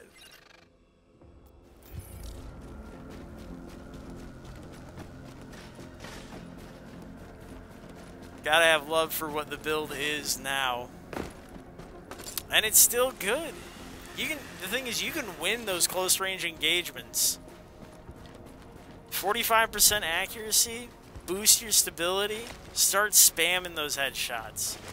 People don't understand. Because the game calculates your firepower based on headshot damage, right? So let me switch guns real quick. So like, it's thinking that you're landing all your headshots. So this build forces you to think about landing headshots, right? Because you want stacks. You want to help your team. So if you're more consistently landing headshots because of the mentality of your approach, how you approach attacking someone, how you approach aiming at them, scoping them down, when you scope them down, then you're going to start achieving closer to this primary firepower number. Unlike the schmucks who just aim for body and do crit hit damage, right? They might build their stacks, they might do whatever they're doing. It's fine, but they're not achieving this. The reason Sentry's Call looks so strong all the time is because you're landing headshots. That's you. all about you landing headshots. You're doing mechanically what the game is saying is optimal. And you will win. If you want to train yourself to play better, Sentry's Call. Sentry's Call. Plain and simple. Get your ass on a Sentry's Call build. Start scoping for that face. Or don't even scope, buddy. That's the other thing about this. It's not DeadyEYE. Check it out. Just fucking... Here. Boop. Oh, it's not... Let me get the laser out. And use smart cover. Spam. Oh my god, I'm bad at aiming, but there you go. You will win. You're guaranteed to win. Look, dude. Oh my god. That was actually very stable. That was steady hand. Oh my god. Oh my god. Steady hands. Oh, now steady hands is off. The other thing about my setup is it requires the use of cover to cover and on and off cover. Because steady hands only last for like 5 seconds once you hit cover. So now you've got to consider that, well, I want to land these hits, but now I need to bump on and off cover to increase damage and to increase my stability. Only a matter of time. Only a matter of time, T. Major, all it takes is getting out here and doing the nasty to somebody a couple times, right? You come out here. If you're on PC, come out here, hang out with me for a little bit. You and me will invite some mules. We'll hang out with them. We'll do some contamination events. We'll do the globals even, because those have drop rates on them. You'll spend your points. I gotta spend my points. I think I have max points somewhere. Probably too many points. Yeah, I already have max. Yeah, I gotta spend those points. But yeah, what I'm saying is that, you know, just you and me, we'll go flip some people. I'll show you how it works. You won't be scared to do it yourself, and then you can profit more, because if I'm not around and you can flip on your lonesome, that is only you getting this stuff. We don't have to split it. And for the most part, I would give you most of it anyways, because I don't need very much. There's some stuff that I'll probably kill you for, but I'll tell you ahead of time. I'll give you the because we're trying to make you better. And there's some stuff I don't have. I'm constantly improving my builds. No, see, there's the rule there, isn't there, Major? You should stay quiet all the time. Don't tell me what you pick up. Why would you do that? I'm trying to help you out. I don't need to know what you got. I don't need to know what you're getting gifted. Don't tell me. If I really wanted to know, all I have to do is come to this chat filter and turn on rewards. I would know. I don't have to ask you. I just keep it a secret because I don't want to know. Contamination event detected below street level. And here's that contamination event that I was talking about. You hit these things, 150 points, right? 150 points a boss, 2 bosses each. Contamination level rising below street level. And if you take your mules with you, not only are you getting the points, but you're getting your mules stocked up with the best of the best. Right?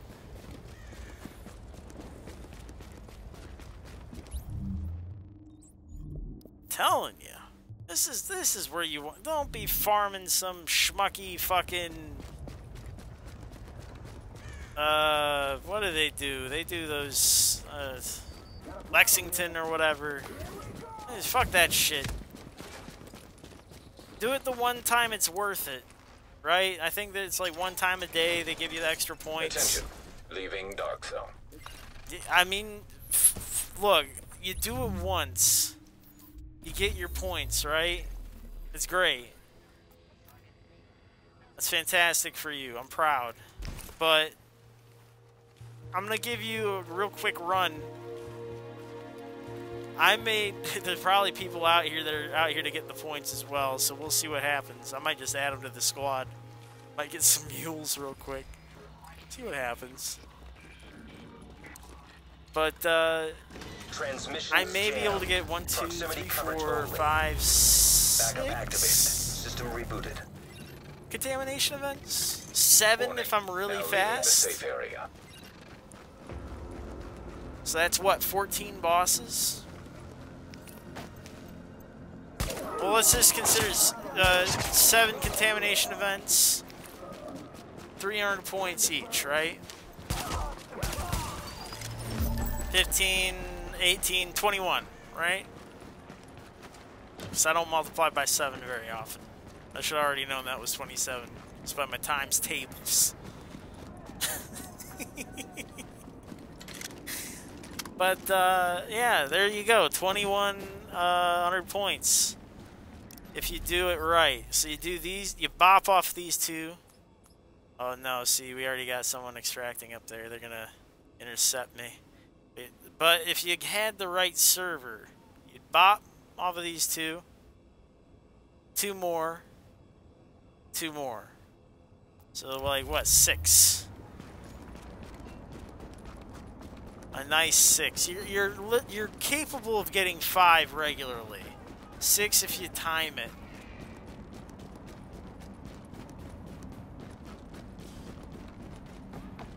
If you do a good job. And no one interrupts you. I think you average 3. You can average 3 out here. 'Cause you'll almost always get the first 2.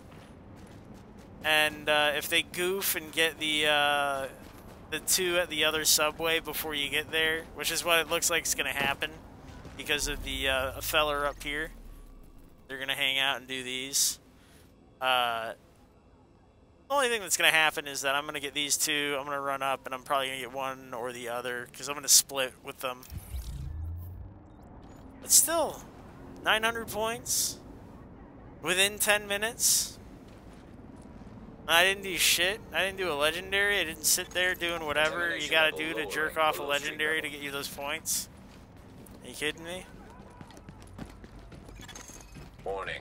You are now entering a contaminated area. I'm gonna try and do it real quick.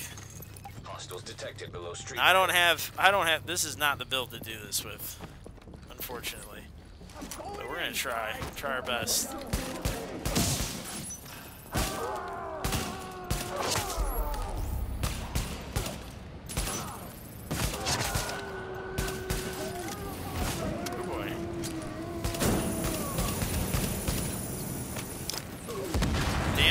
Up.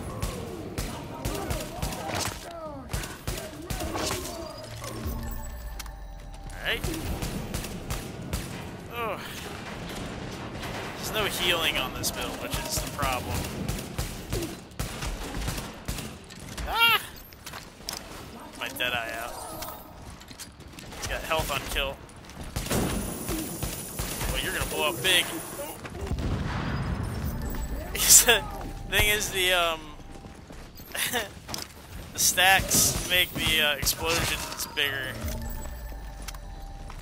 So the only things you're grabbing, because you want to go fast, sealed caches and the green ones, and you want to grab the exotics. It's all about prioritization.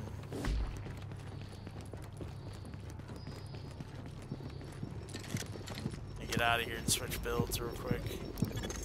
Exiting the contaminated area. Dude. Skills are on cooldown. Oh, hold on a second. Deadeye! There it is. Health on kill. And I got some regeneration and more damage resist. Hell yeah, brother. So I get these first 2. 600 points. Right here. 600. For nothing. Ain't done a thing.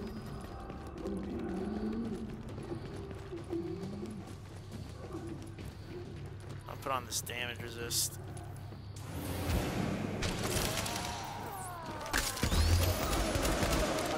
Oh crumb. Ah!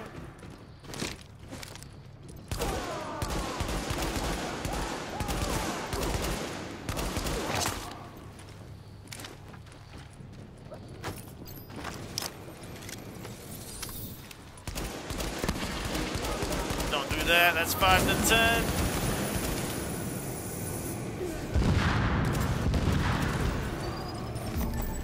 Oh, crumb. Someone's on me. No? Just getting burned alive. See, one hit with DeadyEYE on any of those locations. It's so good. So good. Proximity threat has Easy. been eliminated. Scanning for additional hostiles. This way. So I'm going a little slow, because I'm solo and I switched builds.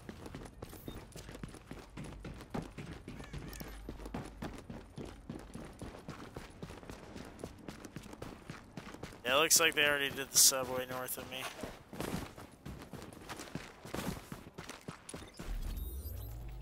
Yeah.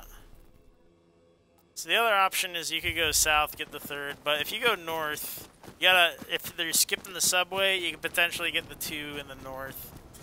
Or just split it with the other guy up here. So you're averaging 3. On a good day, you're getting 5 or 6 of them. And it's ridiculous, especially during the legendaries. The thing is, when you've got these global events going on, oh geez, look at them down there. When you got the global events going on, no one's in the dark zone, really.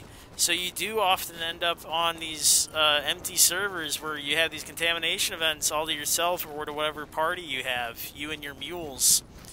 So you can get all your points, and you can take your mules up and take them over to the river. Watch out. And There's a manhunt detected teach them how to near drink your water. position. Yeah, I mean, there's not. I mean, look, it's me and like the manhunt and the people they killed to get the manhunt. There's hardly anybody on this server. Ain't nobody out here. These are ideal times because everybody else is doing, you know, the missions. They're farming Lexington, even after they've done whatever they were supposed to do.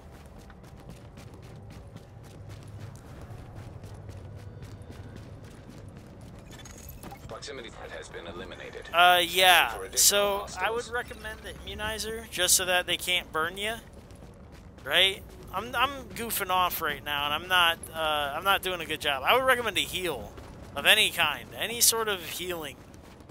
Right now, I'm using damage mitigation and like a health on kill, and it's not a smart move. You should be, if you've got the immunizer box, they cannot crowd control you with the fire. It's perfect. That's a good start. And then plus it gives you that 30% or 33% heal after you leave it out for so long, right? You let it cook. You drop it, cook it, pop it.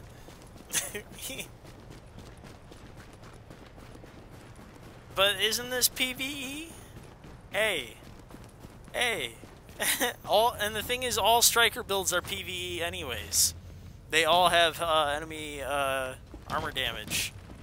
So they're all PvE builds. Doesn't matter how they're modded. You'll never escape it. Warning. You will We always be indicate this area is PvE. contaminated.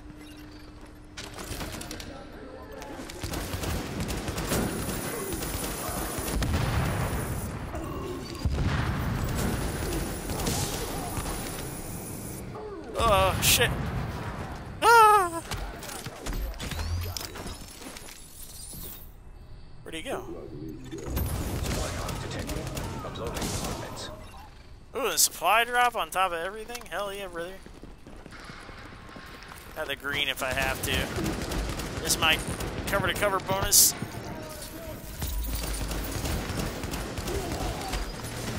So one more left.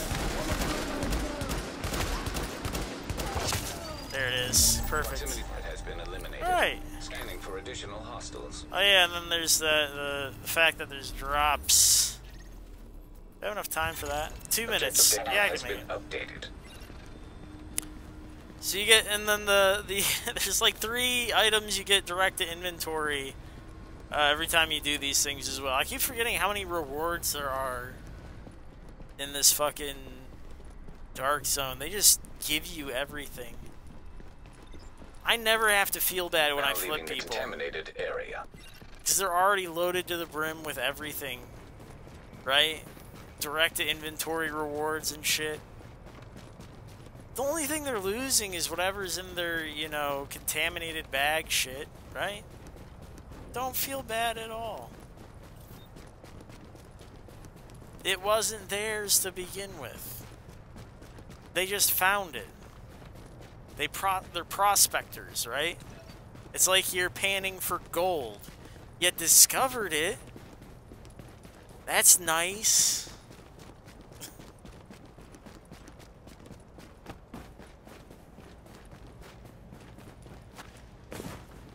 It's not really yours until it's money.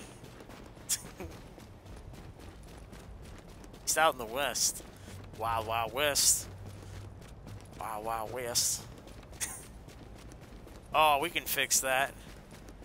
That's an easy fix, Major. Oh, don't worry. Don't worry, Major. That's an easy fix.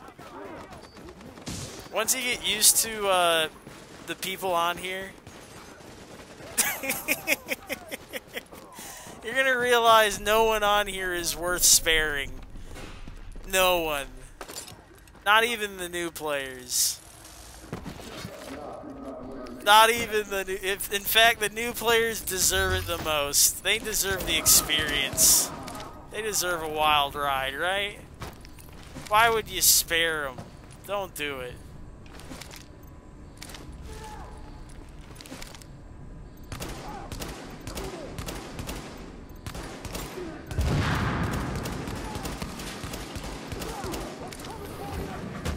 Oh, shit. Oh, I'm goofing. It's goofed. Get him off. Oh, shit. Oh, thank God for this global event. Hey. Oh. Ah, no. I'm not ready to give it up. Please don't kill me. Alright.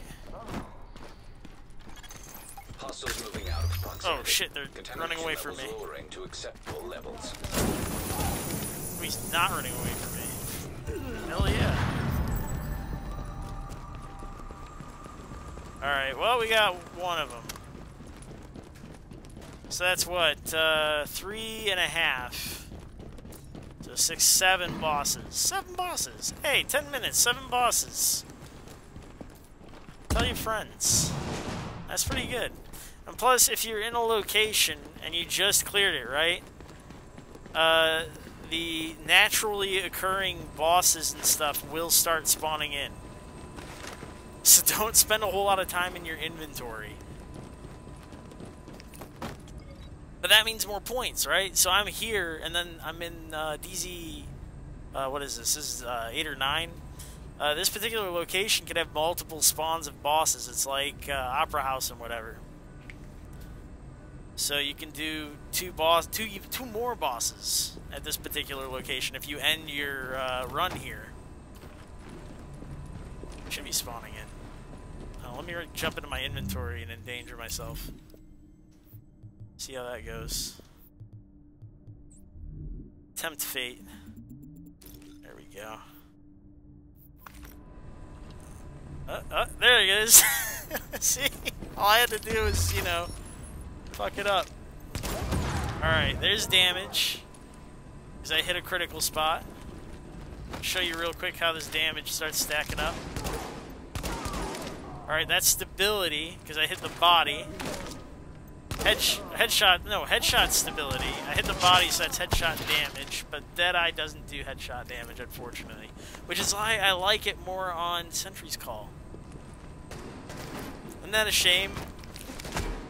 Give me a skill object. Where's an engineer? That's like another 30% to crit damage. That's the other thing that's real nice. Which means when you're playing against players, whenever they're dropping boxes and turrets, your job with this Devil's Heel setup is to get that extra 30% Alert. damage. Supply drops will expire in 30 seconds.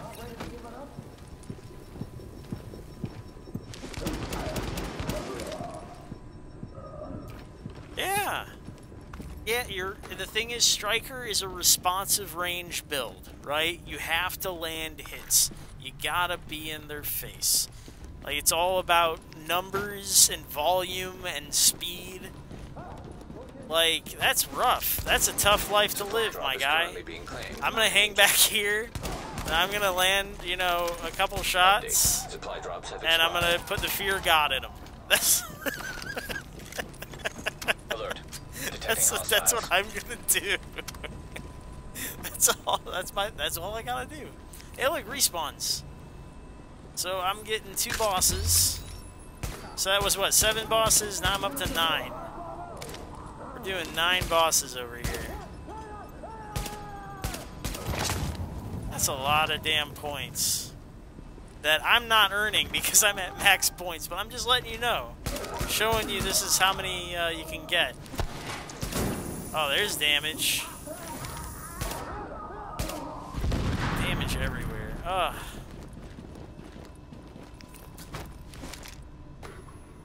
Isn't it a shame though? Like, I'm at the point where it's like I don't care about the global event to the point where I'm maxed out on points. I'm sitting out here like a schmuck. But look at my ammo. Here's the other thing that I need you to understand about Devil's Heel. You see my ammo right now?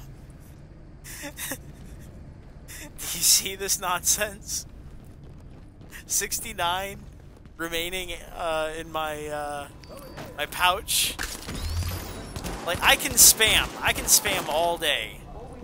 But that's the problem, is that with the expanded mag, 33 rounds, you only have so many sniper rounds.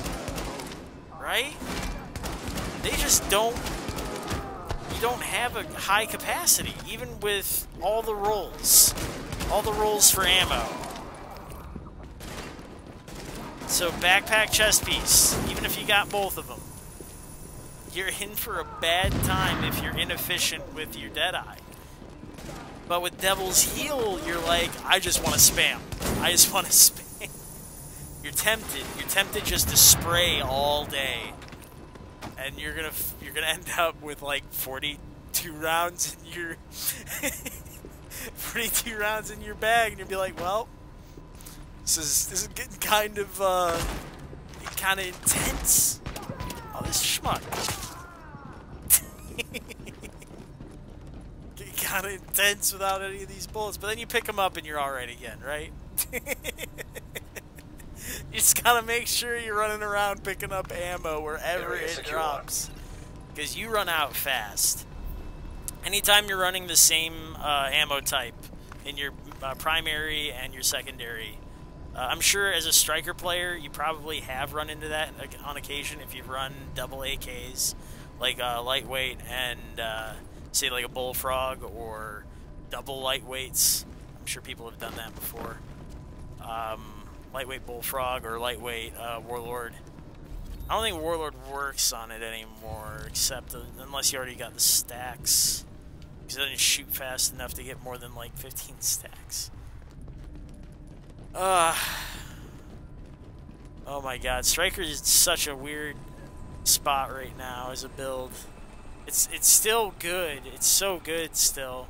It's just you gotta play those mechanics. I love it. I love the game right now. I love how mechanically driven everything is. I love how much everyone hates. Everybody's like, oh, these mechanics. I hate mechanics. I'm gonna go play Call of Duty. Like, hell yeah, brother. Mechanically driven. So, like, I'm not very good at aiming so much. Like, I use a lot of builds that assist me in landing hits. So, like, DeadyEYE is good, but I can't run a two-hitter because I can't aim for beans, so I run this guy who can spray.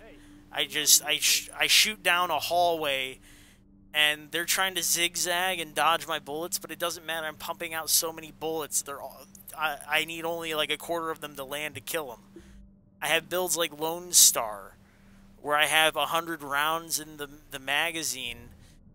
Or no, I actually have 55, but the thing shoots at 1,400 RPMs. I'll show you real quick. This guy.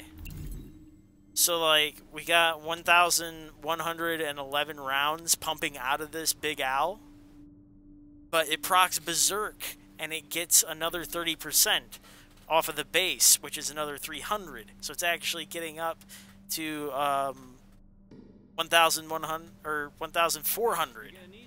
So it goes. Sounds like a goddamn. What are those things? Those warthogs? I can't remember what they're called right now. But these things are so loud and vicious. But the idea is that I'm not necessarily aiming and being good at hitting you. It's I'm getting close enough. And there's enough. The bullets are coming out in such a volume that they're getting the job done. Lone Star appeals to me because of those LMGs and because of shotguns. I don't have time to aim at you. I gotta get close enough, and then pull the trigger, and most of those pellets are gonna hit you, right? I don't got that kind of time. Okay, I'm not good enough to be good at anything. So I'm gonna just pick builds in the game that assist me. Do you think I have time to be the top tier sniper in the game? No. Am I gonna be running around with strikers and being really good at landing all the hits and maintaining the stacks? No. I'm gonna pick Nomad. I'm gonna pick that. I'm gonna be that guy. I'm gonna have so much damage resist that after you get the proc, you'll be like, oh, wow, I didn't realize you could get more damage resist. And I used to run Nomad with a shield. So I had the shield on top. That would go down. Then you'd take my life. The shield would come back out again. Like, it's mechanics. I'm playing with, you know, I make fun of, I used to make fun of strikers for being like training wheels.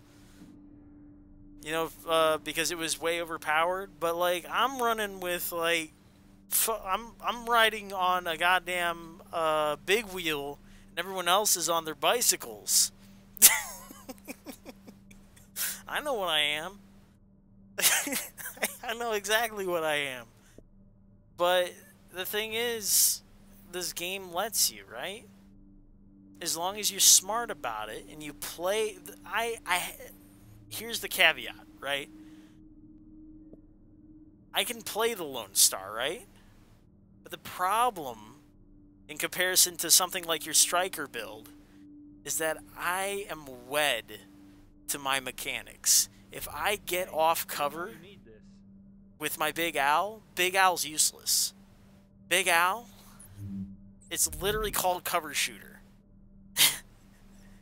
It's the third talent. If I don't play my cover mechanics, I lose everything. I have to play a certain way. But with you can ADS out in the open, you can dance, you can do the cha-cha, the rumba, whatever. You're doing your chicken dance out there, and I'm sitting on cover going, this is the best I got. I am a sitting duck. But on cover, I get stability, I get accuracy. If I use smart cover, I get even more stability, accuracy. I get damage resist. Depending on the type of cover I use, I can get more damage. I can pulse. I can hide from pulses. I can blow up my cover. I can pulse. I can make it so that it blinds you. I can make it a double wide where you can't even kill it. I can use cover to cover mechanics. I can make my damage output even higher.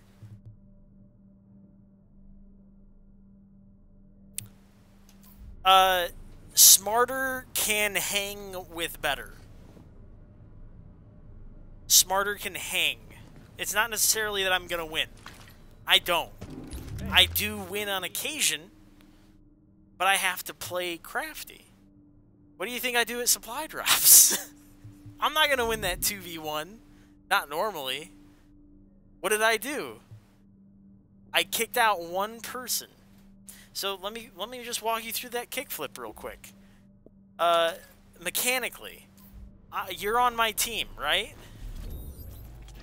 So I'm going to add you to my team, and I proc rogue. Now we're all rogue together. If I kick you out, you're rogue by yourself, but it's a 2v1 scenario. I don't care if they're your teammate or not. Warning. It'll be a 1v1 if the other person doesn't participate. But that's the worst case for me. And then as soon as the other teammate figures it out, I've already kicked them out, and that's another 1v1. I can win 1v1s all day, especially on an ambush. That's a lot of my builds, are ambush builds. So all I did was I turned a 2v1 fight that I was sure to lose into 2 different 1v1 fights. Mechanically. And not only that, they were rogue, right? So they died as rogue and they couldn't walk back fast enough. They had a 30-second respawn. So they couldn't come back to defend their gear. Not enough time without proccing rogue again. And then I could defend the gear like a normal agent. Which is easier. I was the good guy. I killed rogues, and I defended against rogues trying to steal my stuff. Starting cargo extraction. Oh, it's these guys again!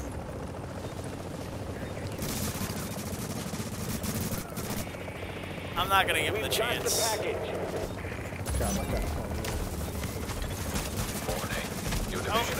Oh, see, I can't win a 2v1. But I won that fight last time because of the mechanics of it.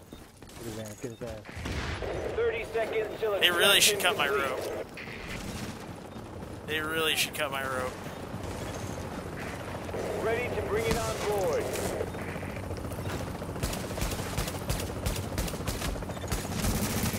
Confirmed. Cargo secured.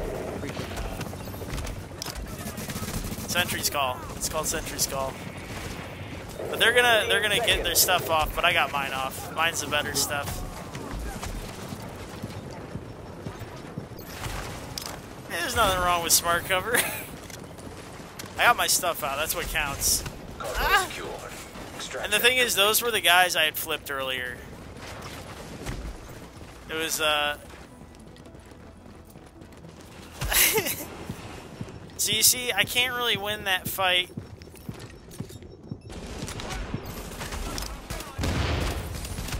I can't really win that fight 2v1, right? But because of the mechanics of that kickflip earlier, I was able to do a 1v1. And then a 1v1. Because a sniper build's not really supposed to win within those responsive ranges. But if you ambush them, see what I'm saying? By the way, I still extracted on top of their extraction. I still won in the end, they just don't realize it.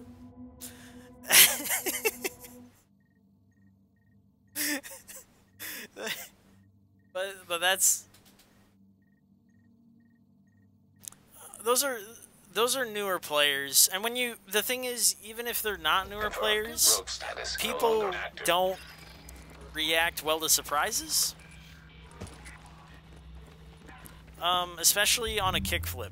I'm gonna be perfectly honest with you. I'm one of the few people who do that. It's not a common strategy. By not common, I think, I I'm legitimately one of the only people who does it.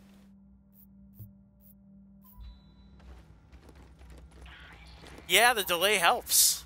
Any amount of... They freak out. They literally don't understand what's happening to them in that moment. And even if it's just for a second, I'm landing headshots. What are you right? waiting for? I'm winning that fight. Anytime I pull a kickflip. It's really not hard.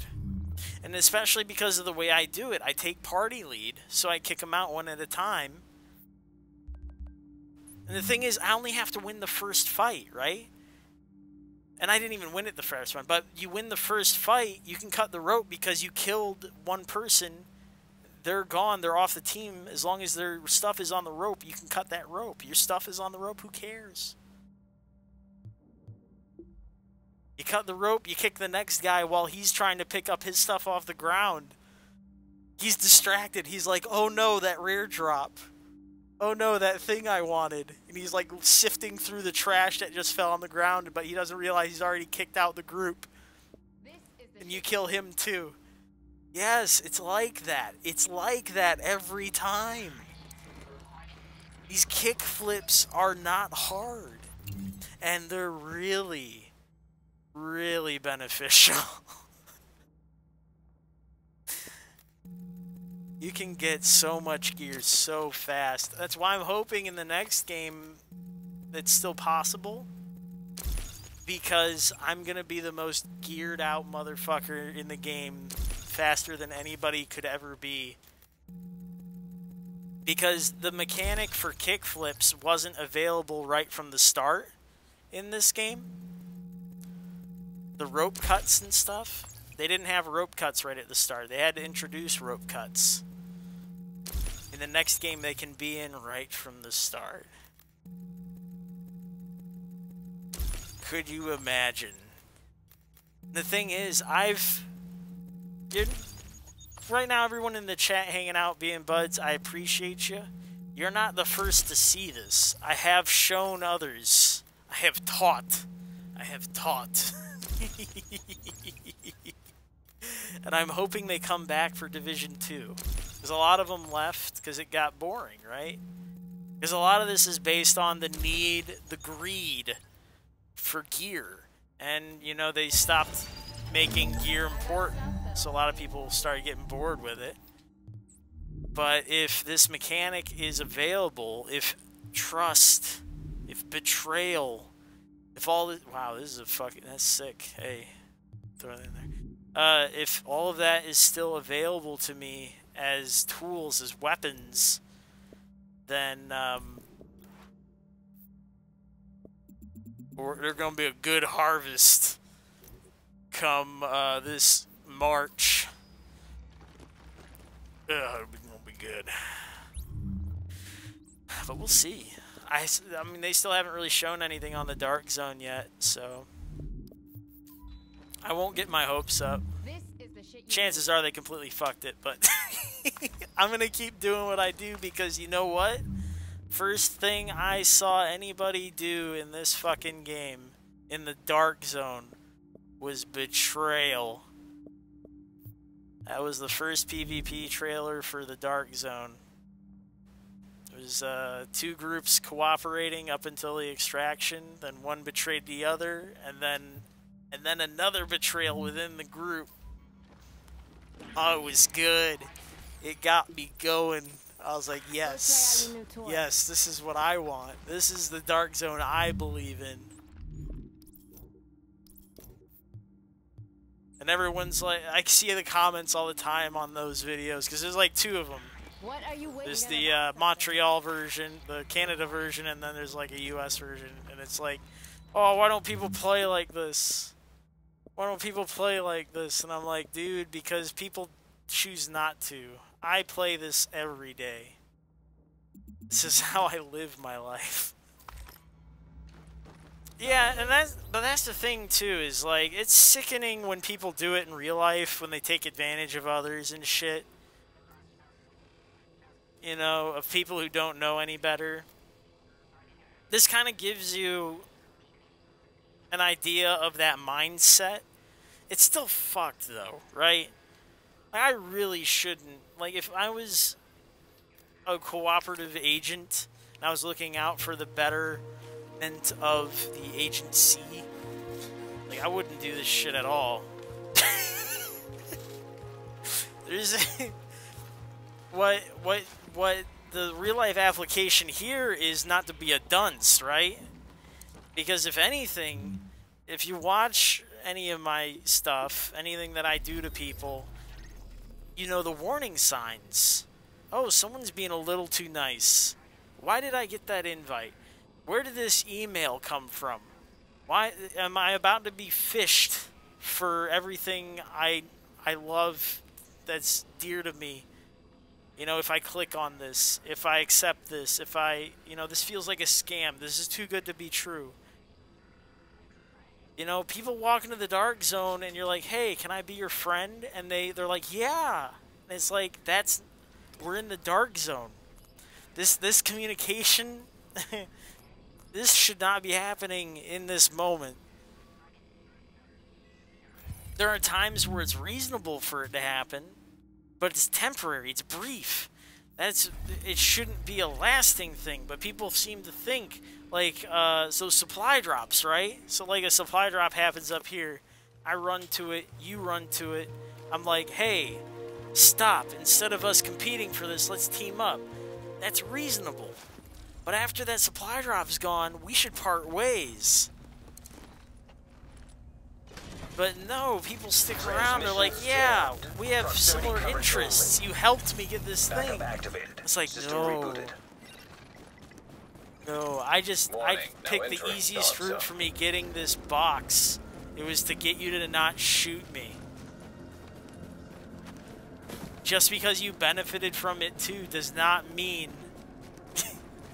that you being alive is gonna be the best scenario for me. Not always. You're making a lot of assumptions right now.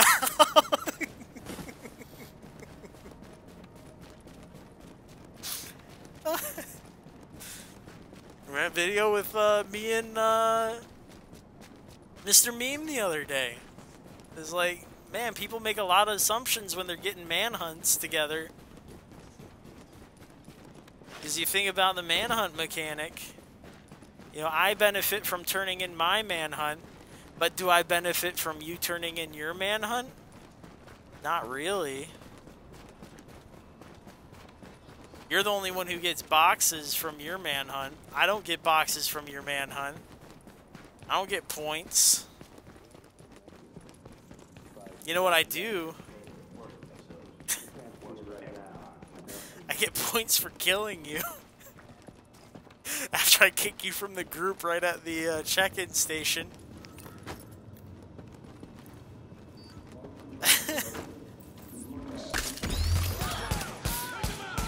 It's all relative, you know? You just gotta figure out what you're comfortable with.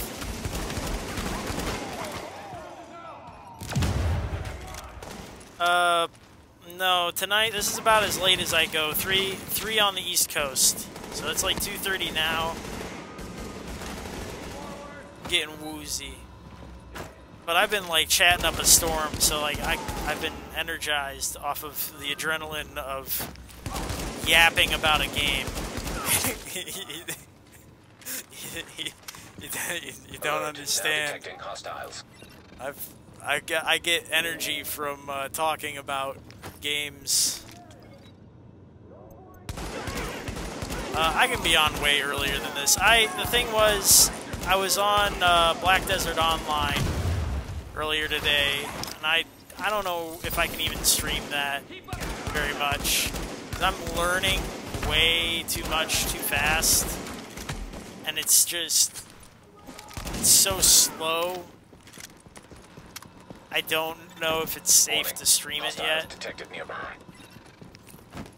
Because I want to talk about it all the time, and how it relates to The Division and other MMOs, and what can be done with it, but it just... Yeah, I've been getting into it. A friend of mine suggested getting it for the $10 on Steam, because it's $10 flat on Steam, and I'm like, oh fuck, that is actually within my budget.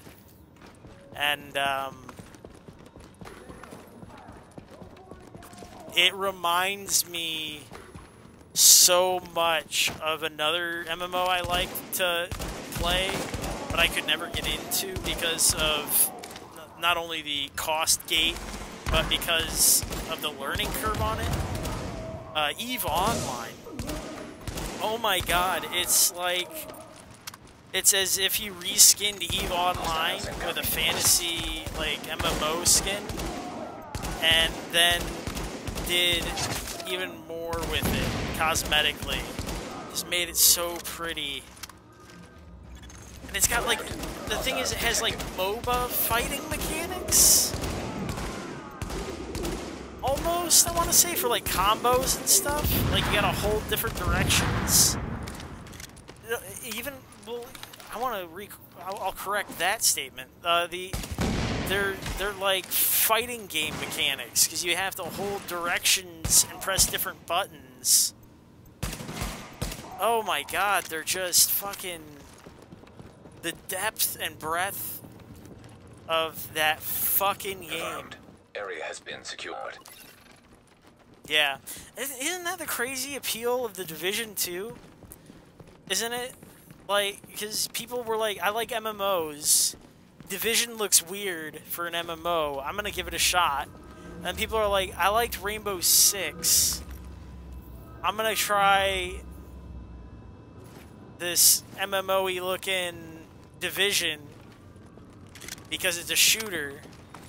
And it has this weird cross-section of players in it, and it's fantastic. I love how the communities, like, intermingled, and they had to learn different things, right? The MMO community right off the bat had the advantages, right? Like, as soon as they looked at the stats, they were like, okay, stats. I know stats. I get stats. Let me get out my spreadsheets. Where's my Excel? Right? So, like, right off the bat, on the smart side, the mechanics side, MMO players had the advantage. But the FPS dudes, they were like, yo, where's my striker at? Where's my DeadyEYE? Give me the scope, give me the firepower. Which one gives me the damage? Firepower? Alright, dump it all into there. Give me a gun. I'm gonna shoot some dudes. And they did it. They pushed the meta hard with shit like that. Just glass cannon firepower builds, and they fucking ream people, right? They still do. And it's like this... They ended up winning out, actually. Because initially, it was a lot of... Initially, the builds and mechanics of this game favored people who knew what stats were and how they worked. But then it quickly became a game of, okay, damage means everything, skill means everything. Now we're dealing with what's the meta, the top tier for doing the most damage, and it ended up being a lot of these easy to understand DPS builds where it's like, okay, aim down sights, maintain on target. And that's a lot of FPS dudes, right? So the FPS community ended up winning out. It's very interesting. Like, if you really wanted to break down, like, the history of this game and how things changed over time and how the community and how different fan bases of different genres intermingled and affected this game, I'm sure there's like a whole study you could do on this shit. It's fucking phenomenal. I'm stoked on it. I could talk about it all night. I'm talking about it for goddamn 2 hours and a half right now.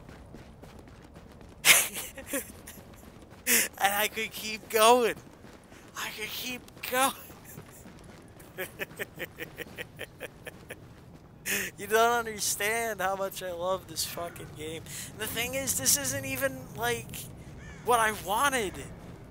This isn't what I wanted, and it's still not there yet. It's almost there. It's oh, it's so close. Oh, it's so close. Hazard levels normal. You know what? This is the shit you need. Now entering entering a safe the other area. game we were just talking about has a lot of the elements that I need in the next division. This stuff ain't Black Desert Online. but it'll save your ass. They use art as a even as the slightest mechanic for illustrating who owns what territory, right? So like you have your clan banner in Black Desert Online, your business or your clan or whatever it's called, and whenever you take over a territory, your banner gets held by all the NPC banner dudes. It gets put on the fucking walls, it gets painted and shit. Like, it's everywhere in that area. I want that here, right? Why can't we have that in the Division? In fact, Division could do it better, right? Because what does Division have more than any other fuck game out here? Transmissions jammed. You know what it Proximity fucking coverage has? only. Backup activated. System rebooted. I'll show you. Look. Warning. Now leaving the safe area. Street art. Easy. We could have clans that pick from sets even of street art. They can pick the color palette. They could pick whatever. They can make their own areas sick as shit. These maps aren't big enough. Dude, with how much they spread people out, the way they deal with servers. Look, we're gonna have 2 cities. We're introducing a clan mechanic. Which city do you represent? Do you represent New York or do you represent Washington? Because now you gotta choose. Because you know what? Look at this icon. Hub. You're gonna be able to travel between cities. Okay? So who do you rep? There's an awful lot of real estate out here. But nobody living in it because everybody's dead. Might be interesting if some of these locations out here start becoming raids of some kind. Some of these tall buildings, except they're player versus player raids, where you're defending a location versus other players who are invading your territory. Hell, you wanna have node management, economy management, like in BDO? Here's this. Peep this shit. You know how they have the neighborhoods? You see those maps at the home base of operations that what's-his-face is working with. I don't think I need any of these. 16s. No, I don't need that. I had a better one. Now let's get out of here. I'll show you real quick. So, we'll introduce a system. We'll introduce a system where the agents are now given neighborhoods to be responsible for, because you know what? Too much shit's going on. The base of operations, we don't have enough personnel. There's specific areas where you have to manage. It's too hot for these guys, Safe area. but it's not too hot for a fucking agent to manage. So it's your responsibility to manage those neighborhoods. And they give you a specific neighborhood or whatever, and it can be, you could even make it like phone operatable. You could do it from your phone. But like, they give you these maps, right? You see in the background there? With his little post-it notes and shit. You know, they got all these different areas that they have to take care of. So you got to deal with cleaners. You got to deal with the... You could introduce groups that aren't even in this. I don't have editing software. Mr. Meme, I know. Look, I could make a rant on it. I make a rant, like a 20-minute rant, and post that out of a highlight. but I couldn't do it justice with, like, the actual editing and flow of thought and scripting that a normal streamer would. Well, I have the passion. Agent, I need you to take care of it. Yeah, I'm getting there. We're getting there. The hard drive I bought actually was a dud, so now I gotta go get another hard drive. I'm in a process. Things are very slow on my end, and I'm sorry for that. As far as improvements, we're getting there.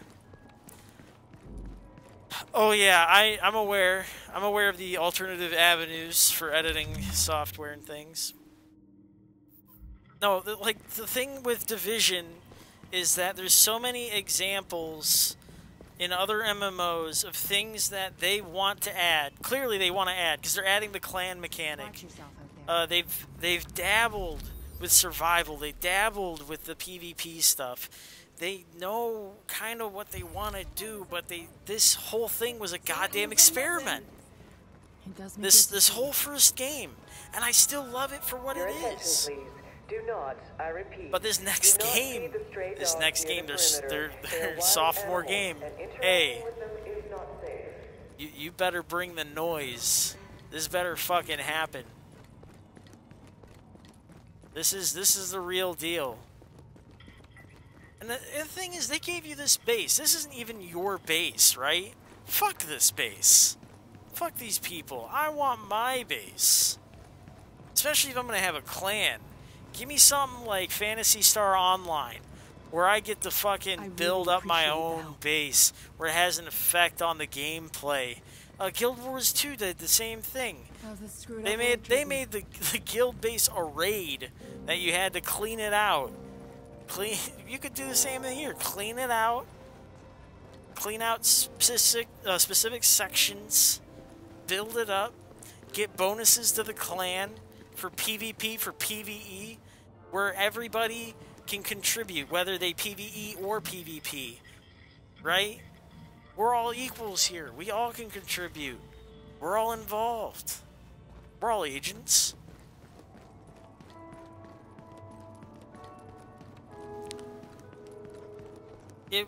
We're talking about expectations, but I'm talking about dreams. You can't expect any of this shit.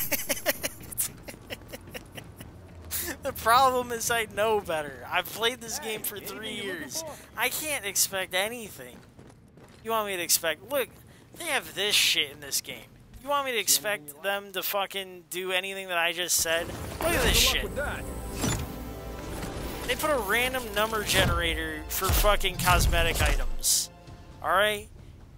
I have 91 fucking keys. You know how long it would take me to get through this fucking shit?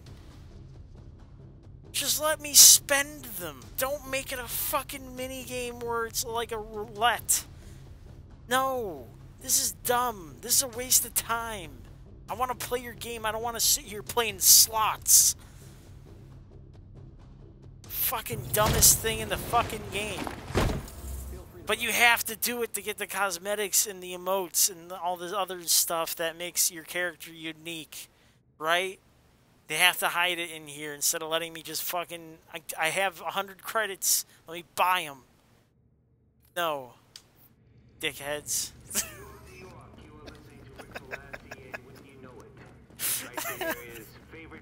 You know, it's just... It's fucking...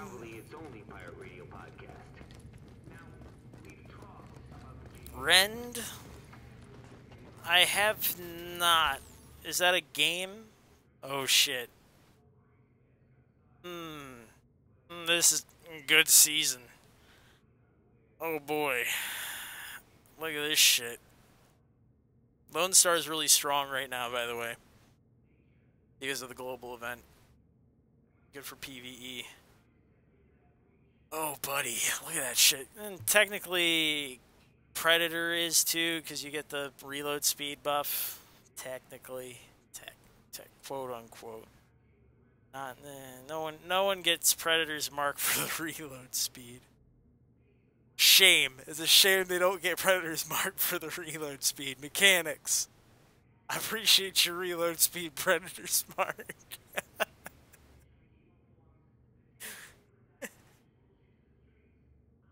Rend? I'll look it up right after the stream. Shit, I could look it up right now if I wanted to. Here, I'll just type it over here in the Google.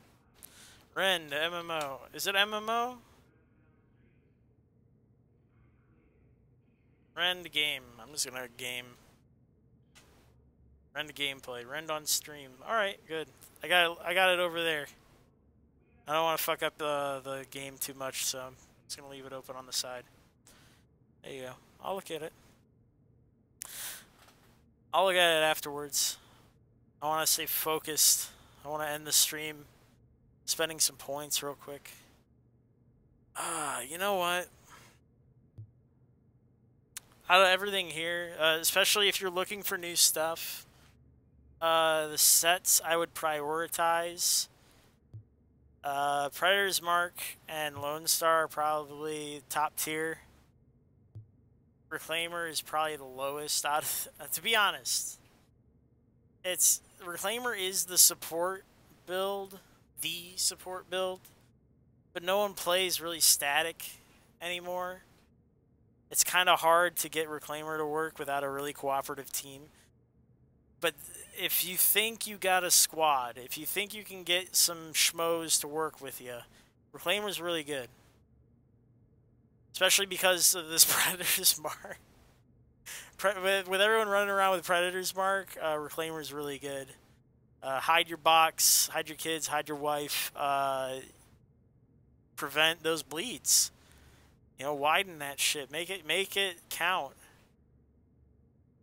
You know, nobody likes those shitty little boxes anymore because they don't pop and drop, right? Or drop and pop, however the fuck do you say it. Stop, drop, and roll. Lone Star for sure. See, Lone Star is going to start getting real popular again. It did for a short time. People were like, oh yeah, MG5, ADS, this is great. And it's like, you're running 1,000 firearms. It's really good when you proc Berserk, but when do you? Are you running expanded mag? It's going to be a minute. Then they put the heavy on there, and they're like, yeah, that's good. And then it's like, you're still ADSing with, like, 3k stamina. I sure hope that works out for you. And, you know, as long as they ambush people, again, this is, like, ambush strategies, those high firearms, you drop everybody before they realize what's happening.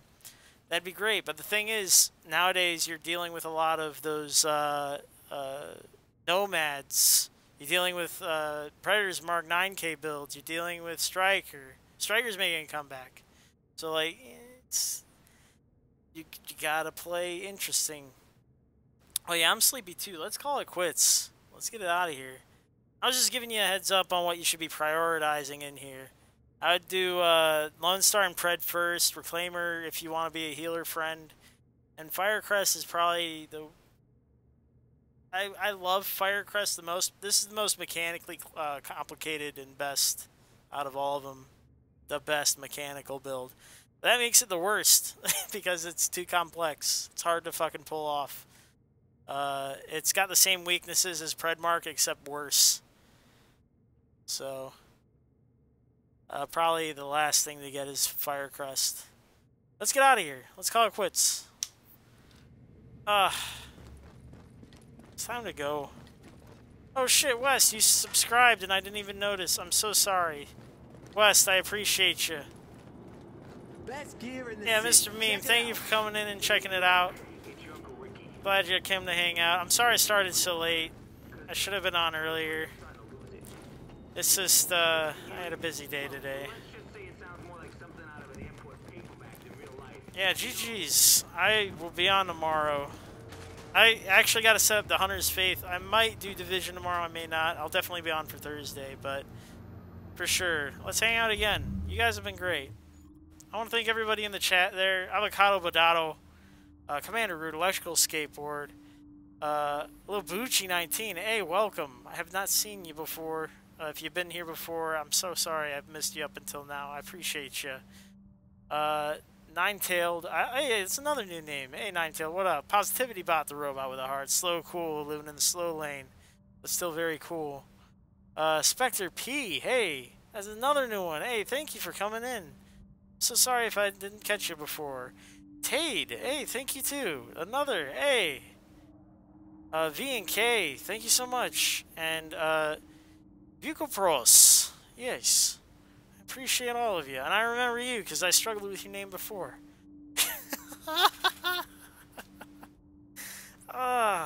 So we'll fiddle with this. We'll make the Hunter's Faith tomorrow. If I don't get to do this tomorrow, we'll test on Thursday. But I'll start streaming BDO, I guess. Yo, we'll do that. And Mr. Meme, we're gonna get together and pull some nonsense again sometime. And same thing to you, Major, because we gotta get you geared. Let's get out of here, right? Let's do as we do. This has been, thankfully, a clean stream of P2H Live. Midnight hour stream on the East Coast on Twitch. November 21st, 2018. I have been P2H. You've all been schmucks. I come out here each and every day to remind each and every one of you to lie, cheat, and steal. Because somebody has to win, and it should be you. Thanks for watching. P2H out.